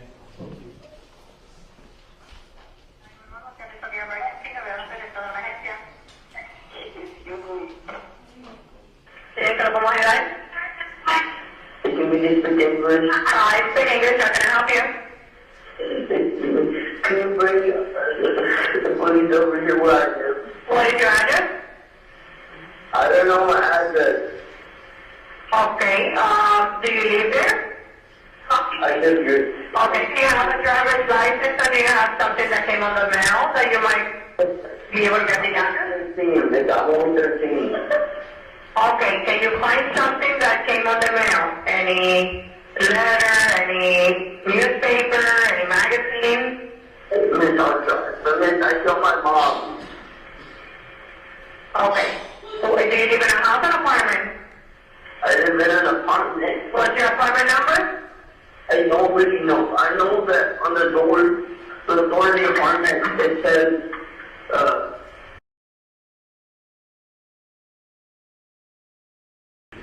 yeah, on the door of the apartment. Okay. Are you by yourself with your mom? Yeah, no, my baby sister's here, so she's giggling. Okay, you're there with your sister? Oh, my mom died, I told her. How did you kill your mom? I grabbed the knife from the kitchen, and while she was giggling, I stabbed her in the throat and in the back. Okay, where is the knife right now? I put it, let me check, wait. I put it on the floor inside of the, wait, no, what is it? I can't find the knife. You can find it. Where is your sister? She's in her crib sleeping. How old is your sister? She's only like a week old. Okay, and you did not touch her, correct? No, I did not touch her. I didn't want to touch my sister. Okay, and what is your name? Derek Rosa. Derek Rosa? R-E-K. Derek, how old are you? I'm 13 years old. You're 13? My knife is in my room. What are you wearing? I'm wearing my pajamas, long sleeves, navy blue, top with long sleeves, and then pants that blue with a pattern on it. Okay, I need you to go and find me your address, because I don't know where you are right now, okay? Okay. I'll try to find a mail. Okay, try to find a mail, please, can you? I'll try. I'm pretty sure it's in my mom's room. Okay, can you try to get it, please? I need to know if your mom is breathing. She said it. Okay, why did you do that? Blood all over the floor. Okay, why did you kill your mom? I just didn't want to be here no more. I didn't want to be alive no more. My stepdad, he has 2 guns. He has Glock 19 and he also has a Beretta something. Is your stepdad? He has Glock 19 with him. Does your stepdad live here with you? The Beretta, I have the gun with me. I was going to shoot myself, but I didn't want to. Okay, your stepdad there with you? My what? Your stepfather. No, he's a truck driver, and he drives in trucks far away. And do you have guns in the house? Only one, but he has another one with him. Okay, so you have where is the gun right now? It's in the living room. I loaded it. I pulled back the slide, but I did not shoot. Okay, the gun is locked or it's in the living room somewhere?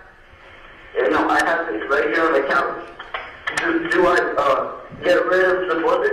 Not shoot it. Pull back the slide. Do not touch anything. Okay, leave everything how it is. I need you to give me the address. Can you give me the address? Yes. I'll go to my mom's and want her to find it in the door. Okay, Derek. Here. Someone's calling my mom. What do I do? Don't pick up. I need you to give me your address. That's what I need. Okay. I'll try to find it. Wait.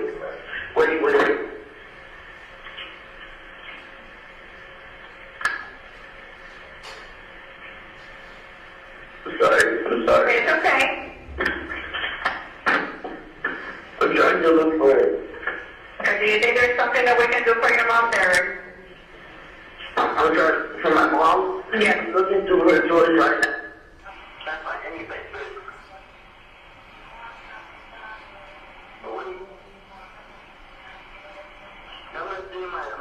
That's name? You accept the name? Yeah. Okay, go ahead. What is his name? It's Frank Ramos.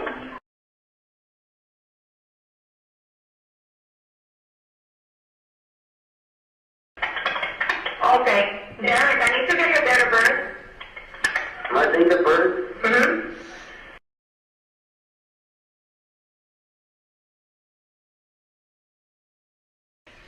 Yes. Okay. Can you give me your address, please? Your correct address? Listen, I'm super sorry, but I can't really find it. I'm trying my hardest. It's okay, not a problem.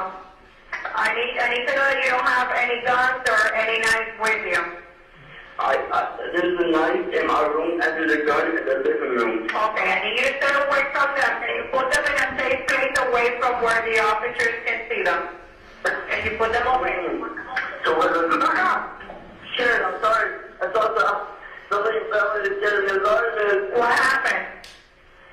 Something fell from my mom's room and it scared me. Something fell from what, sir? It was, she had some handbags and one of her handbags fell. Okay, not a problem. I need you to put everything away, okay? I don't have anything in your hand. Okay, so I can have like one in my hand? You can have your phone in your hand, yes you can. I think I might have found this mail. Okay, what does the mail say? Address. I think I found it. May I have it, please? I don't know how to read it though. That's fine, just give me numbers. Whatever you see. I see higher. Hey, Derek, I need you to stay with me on the line, okay? Do not hang up, okay? Okay. Do I stay in the living room with the gun or no? No. Do not touch anything. Do not touch anything. I don't want you to have anything in your hands, okay? Okay, so I dropped the mail. You can put the mail to the side. Just have your phone with you, okay? Just stay with me on the line. Where is your sister? Your sister still there? She's sleeping. She's sleeping, okay. Yeah. Miss, what do I do if you wake up? If you wake up, just let me know. I need to know. Do you think we can help your mom? Miss, she's dead. I stopped her. You stopped her? I stopped her more than 5 times. And my stepdad's calling me. Do I answer? No, stay with me on the line to the office and get there. I'm sending you help. Okay. Please, do I sit in the living room or not? Stay in the living room. Stay there where you are. Do not touch anything else. Okay, miss.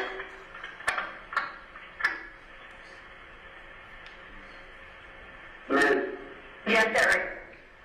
I have more family members. They can take care of my sister. I understand. I understand. Your sister will be in good hands, okay? Let's just worry about you now, okay, Derek? Okay. Liz? Yes. I took pictures and I told my friends about those setbacks. You told who about it? My friends. Your friends? Did you send pictures to your friends? So what you did? Yeah. Okay. Do you see the officers, Derek? What do you mean? They're very cute. Do not go. I see officers. Do I leave? No, do not leave. Do not leave. Stay there where you are in your apartment. I'm going to tell you when you can come out, okay? Do not have anything in your hands, Derek, okay? I'm going to stay in my living room. Stay in your living room. Only have your cell phone, okay? Stay with me on the line. Okay, ma'am.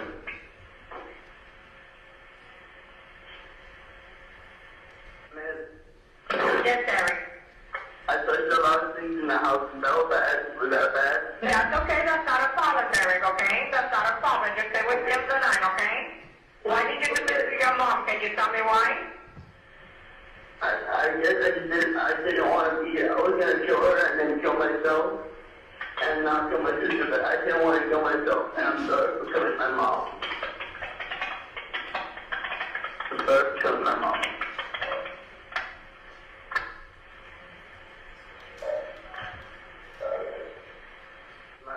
That's calling my mom. I think here's the phone. Okay, do not pick up the phone. Just stay with me on the line. Concentrate, okay? Stay with me. Okay. Okay. Thank you, Derek. Derek, do you need fire rescue? Are you hurt? No, I'm not hurt. I just have a little bit of blood on my hands. You have blood in your hands? Yeah.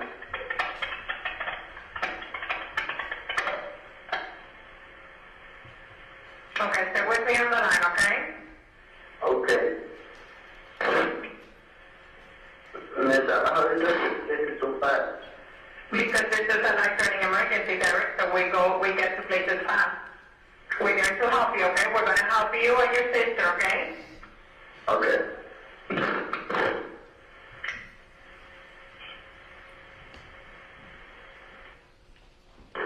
Stay with me on the line, Derek, okay?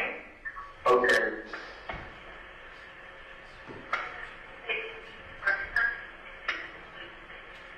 Who did you send the pictures to, Derek?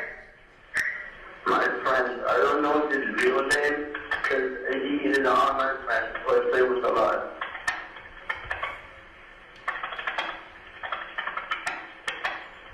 I didn't delete the pictures off my phone, but I sent them to him.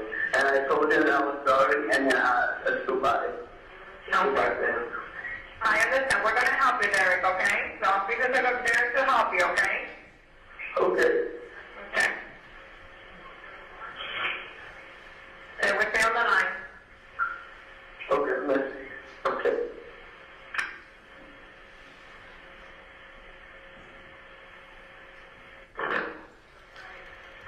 Derek, stay with me on the line, okay? How you doing? Okay. You okay? I'm okay. I'm pretty bad. I'm pretty bad. I understand, Derek. We're here to help you, okay? We're going to help you. We're going to help your sister, okay? Okay. I know you didn't mean to do none of that, you did, okay? Okay. We just want to make sure that you're okay. I'm okay. My mom's not okay. You did that. I understand that. We're going to try to see if we can still help her. Okay? Okay, man. Just stay with me on the line. Just stay with stop. Okay, so she started awake. Okay. I'm standing here in the living room with the door unlocked. Should I lock the door? No, just leave the door locked. Just make sure you don't have anything in your hand. Nothing at all, okay? My phone. Okay, that's I don't have phone.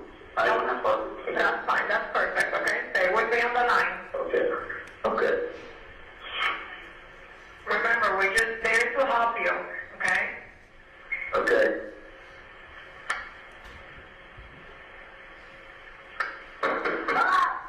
Imagine you open or knocking the door? Okay. Look, keep it open. Stay with me on the line. Do not open. Leave Derek. Do not open until I tell you to, okay? Okay, tell me when to open it. Okay, I just want to make sure that you have nothing in your hand. I don't have my phone, so I put my phone down. Okay, do not put your phone down until I tell you to. I just want to make sure that you have nothing in your hands, no guns, no knives. I don't have a gun or knife. I put the knife in my room, and then the gun is in the living room. Okay, stay with me on the line. Do not open until I tell you to. Okay, they're opening the door. Do not open the door until I tell you to, okay? They're opening it. They're opening it. They're opening the door? They moved the door handle and it was unlocked. That's fine. Do not open until I tell you to open the door. And to make sure that you have nothing but your cell phone in your hand. Miss, are they gonna kill me?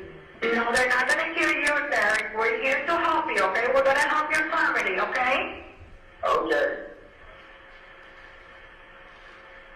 Just stay with me on the line. I need to confirm that you have nothing other than your cell phone in your hand.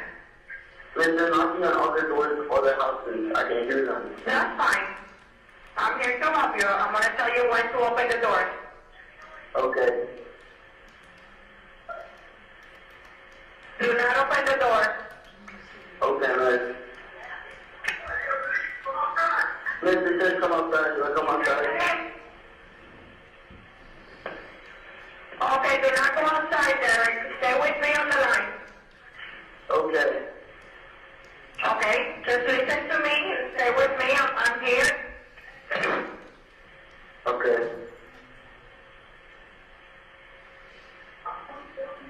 Stay with me on the line, Derek.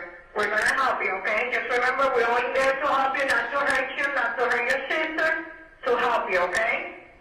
Okay, Miss. Do I open the door? No, do not open the door. Just stay with me and keep paying attention to me, okay? You're doing good, Derek. Okay. Okay. I just want to keep confirming that you do not grab any knives or any guns, nothing on your hand, but your cell phone. Okay. Miss. You're doing good, Derek. Miss. Yes. My stepdad is a truck driver. And what is he going to do when he comes back home? I don't know. Don't talk to him, Derek. Let's just worry right now about you and about your sister, and let's try to see if we can still help your mom, okay? Okay. Okay, that's what matters right now. Okay. But Miss, I cut her neck. Cut her neck. You got her neck? Yeah. Okay. Where else did you stab her other than cutting her neck? In her back and a couple times in her head.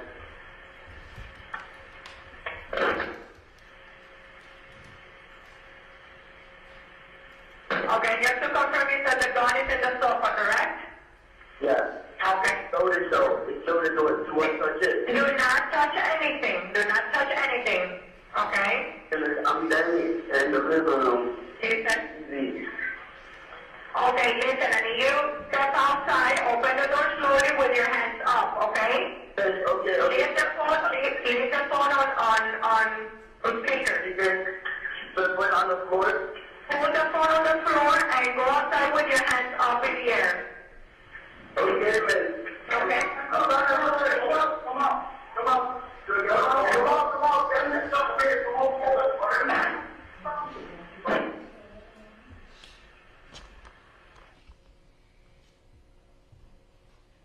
That's the end of the 911 recording. All right, you were in the middle of your direct examination, detective, you may proceed. Yes, Judge, thank you.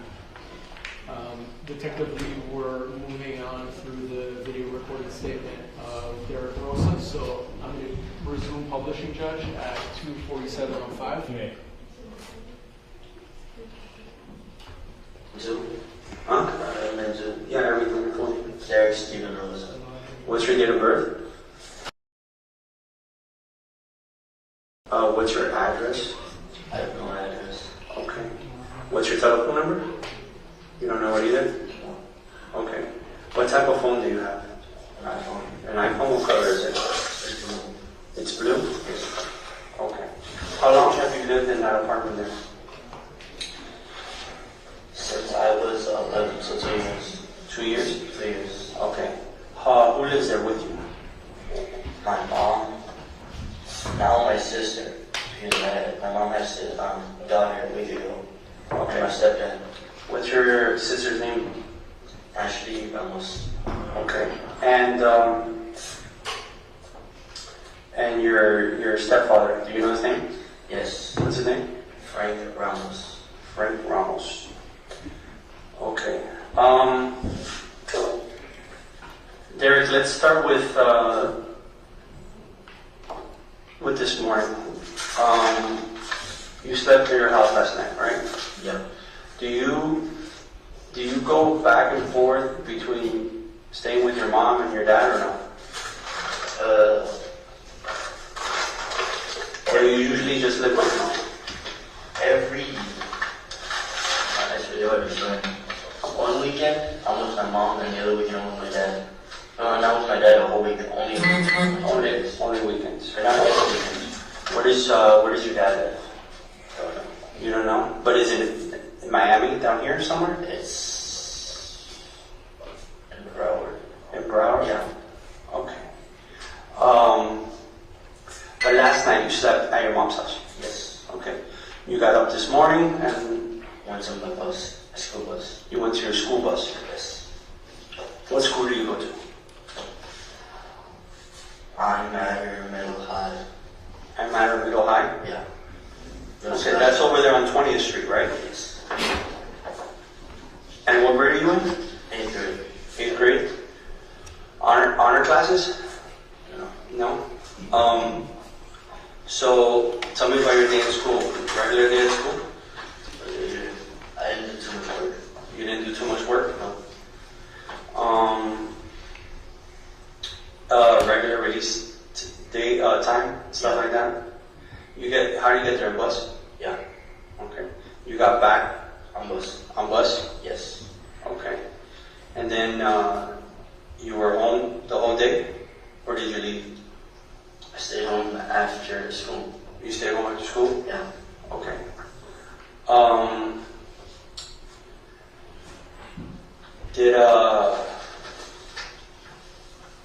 Let's get into what happened tonight.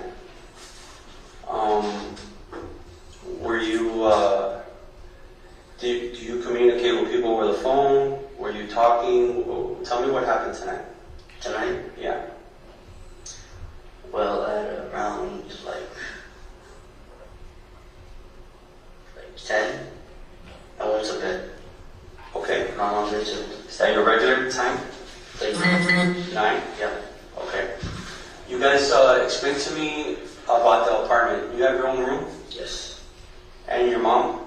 Yes, she has her own room. She has her own room, and your sister She stays in the same room as my mom. stays in the same room with your mom. And tonight, who was all there? Me, my mom, and my sister. Okay. So you went to sleep around 10? Yeah. Okay. And then what? I woke up and went to the kitchen. I grabbed one of the kitchen items, and then I went to her room, and then I ate. It's okay, you can say it. I killed her. You killed her? Alright. What type of knife was it? Do you know? Just a big kitchen knife. That big? Yeah. What color was the handle? Purple? Yes. Okay. Your mom was sleeping? Yeah, she was sleeping. Okay. Explain to me. Well, we'll get into that a little later. What did you do after you killed her?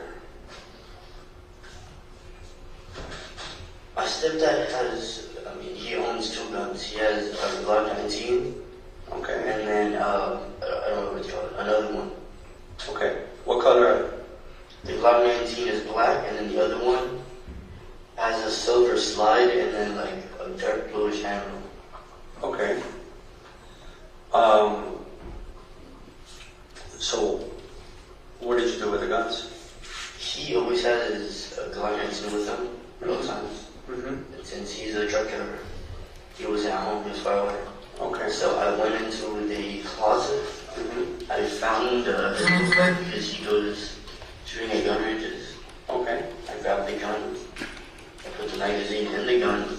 I pulled back the slide, but I didn't want to shoot myself. Okay, Detective, I'm going to stop the recording at 02:52 minutes and 53 seconds so I can ask you some questions about the statement, okay? In the video recorded statement, was Derek Rosa able to identify that his biological father lived in Broward County? Yes. Was he able to identify the color of the knife that was used? Yes. During the police investigation, was the police able to corroborate that the knife used was in fact the same color? Yes.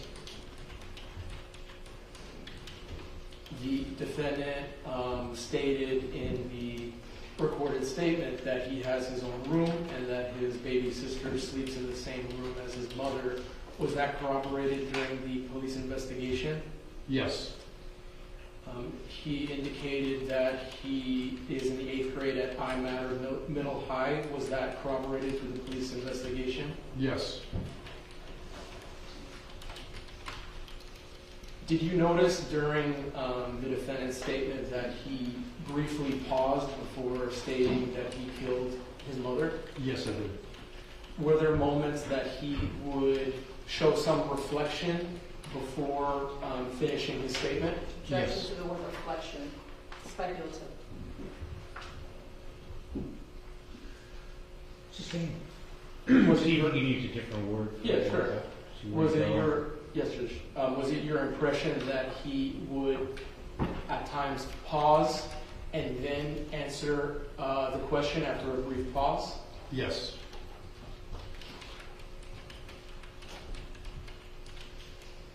Now, there was a mention by the defendant in his statement, quote, "I intended to shoot myself before, but I couldn't." When you were speaking to Derek Rosa, did he pose a threat to himself? No. Was it your understanding, based on Derek Rosa's statements, that he previously may have intended to cause harm to himself, but he no longer did? Yes. Okay. And putting a finer point on it, did he ever tell you, Detective, "I want to end my life right now," or anything to that effect? No. Okay. I'm going to resume the video at 2:52:53 seconds. Okay. I intended to shoot myself before, but I couldn't. Okay. And then what did you do? I decided to call my friends to tell them what happened, and then I said goodbye to my friends.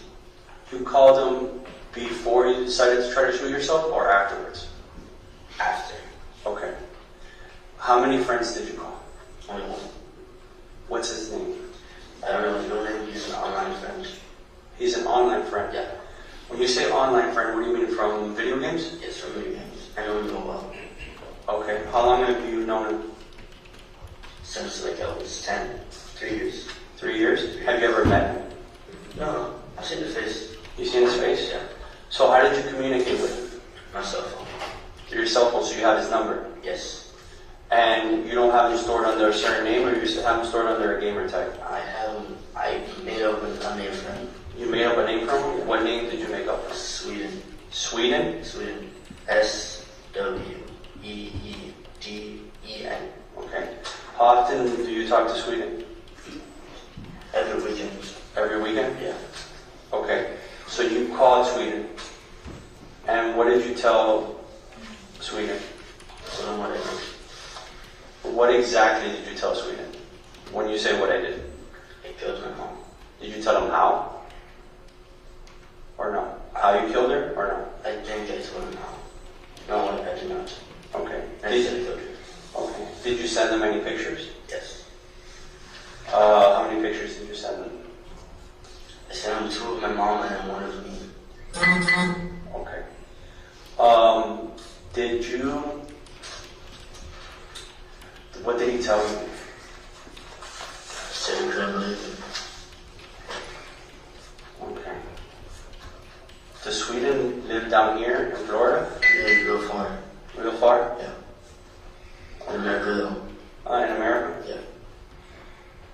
Okay. So then you hung up the phone? I said goodbye. Okay. And then what did you do? I was going to show myself, but I said I didn't want to do that. And I called 911. Okay. And what did you tell 911? As soon as you bring police officers here, I killed my mom. Okay, so let's stop the recording at 02:55 minutes and 26 seconds. Earlier, Detective, you had mentioned that you were briefed on what the defendant had told the 911 operator. Did you later on have an opportunity to listen to the 911 recording? Yes. And is that supported by the 911 recording that the defendant was the one to make contact with Hialeah Police Communications to bring this crime to their attention? Yes. Regarding the communications the defendant let you all know with a person by the nickname of Sweden, was that investigated? Yes. And was police able to corroborate that there is in fact a young man who was communicating with the defendant and received photos of his mother's dead body? Yes. Was that part of a cell phone extraction? Yes. And was that also confirmed by the minor? Yes. Earlier in the statement that we passed over, I just want to go back to it. Derek Rosa discussed he discussed firearms, a Glock 19. He also discussed, I think the other one was,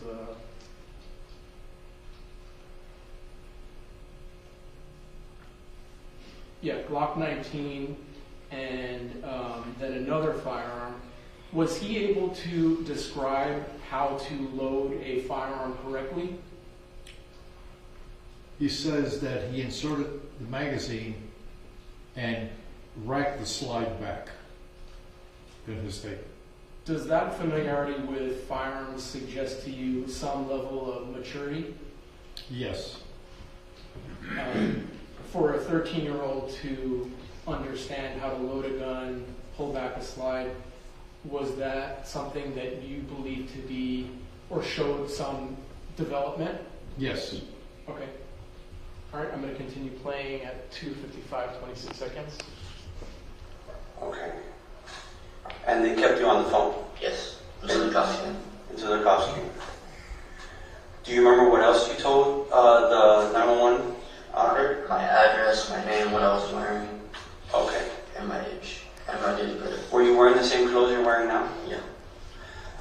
There's some red stains there. Is that blood? I think it is. Okay. I have a little bit of blood on my hands. On your hands too? Yes. Okay.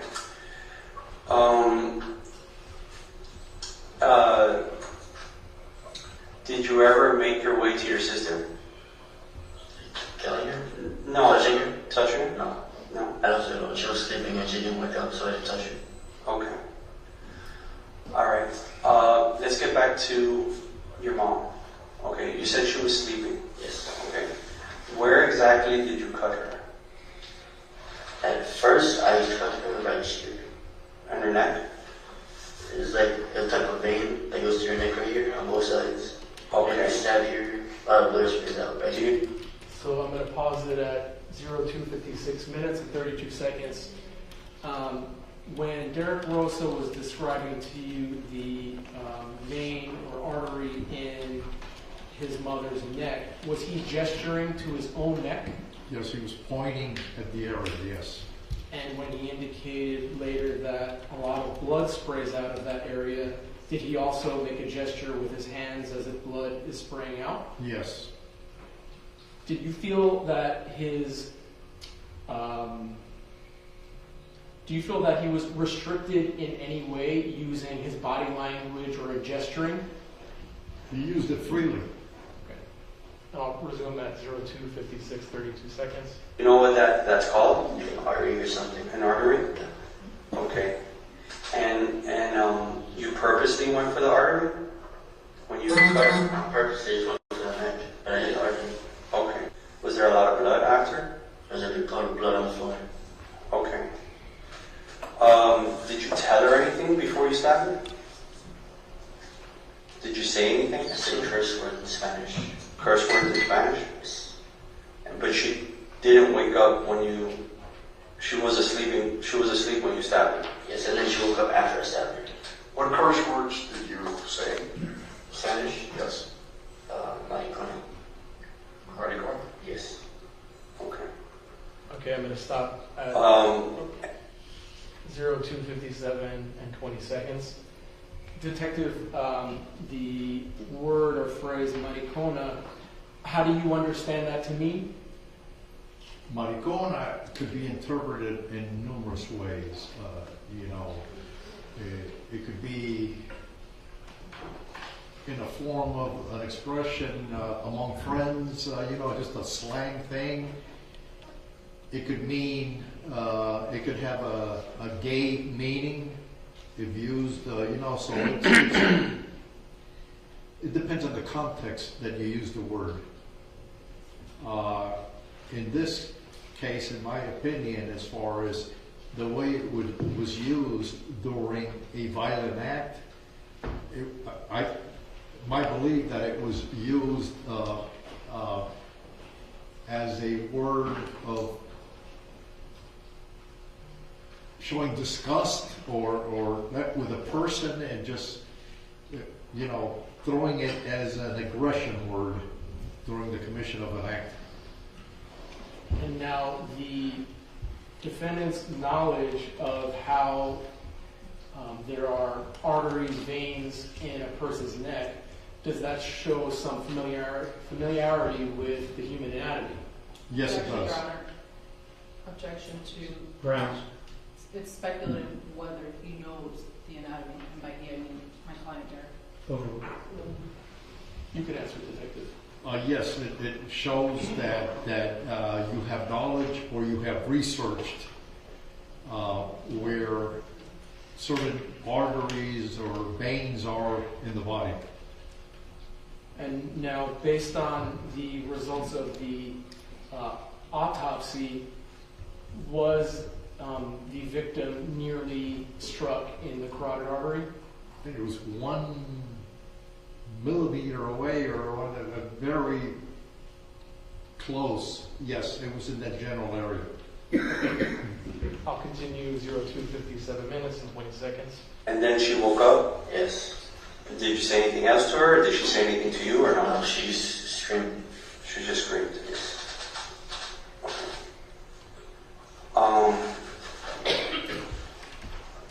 Why did you stab your mom? Can you go to the bathroom before I answer that?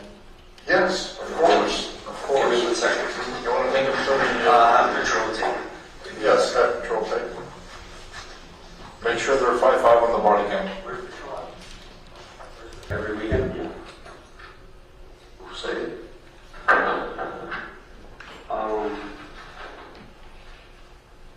Okay, I'm going to turn back on the audio at 02:59, 46 seconds. No, make a left. We'll let you wash in due time, okay? No, straight. No, straight, yeah, I'm sorry, straight.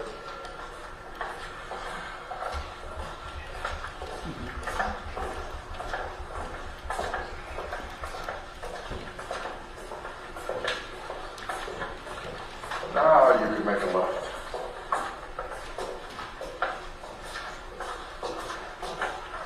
Okay, make a left and right in this room right here.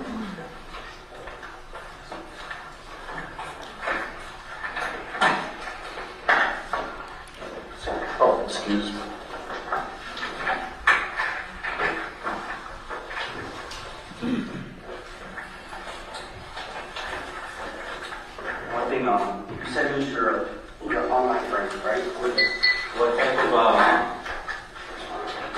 console do you have?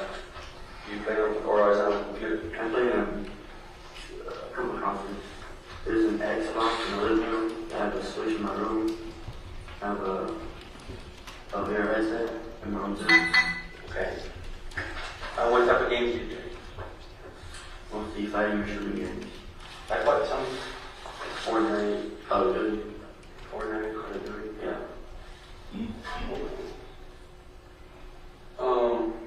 What's your gamer tag? It's just a stock tree. What is it called? Stock tree. Stock tree? 1992. Why did you just pick that? Can you spell that for me? Yes. Go. STOCK. No space. Capital C. No space? No space. Capital C. Okay. REE Mm-hmm. 1 9 Another 9? Yeah. Okay. 0. Okay, so that's it. Stock tree, 1990, right? Yeah. Okay. Obviously, we'll take it back. Did you call anybody else other than your friend? No. Okay. Did you post anything on social media? No. I don't think so. No. Okay. Do you have social media? I have Discord. Discord? Yeah. That's like a video game thing, right? What's Discord? It's like, what's that? What's that? Yeah. Okay. That's Discord, DISCORD? Yes. Okay, and what's your username on that? Him. H-I-M. Capital H-I-M? Okay. Underscore. Underscore? Yeah. Okay. Forever. Forever? Yeah. Okay, do you have Instagram? No. No? Do you have WhatsApp? Yeah. Okay. And you don't have Facebook, right? I have Facebook. Okay, Facebook? I don't use it though.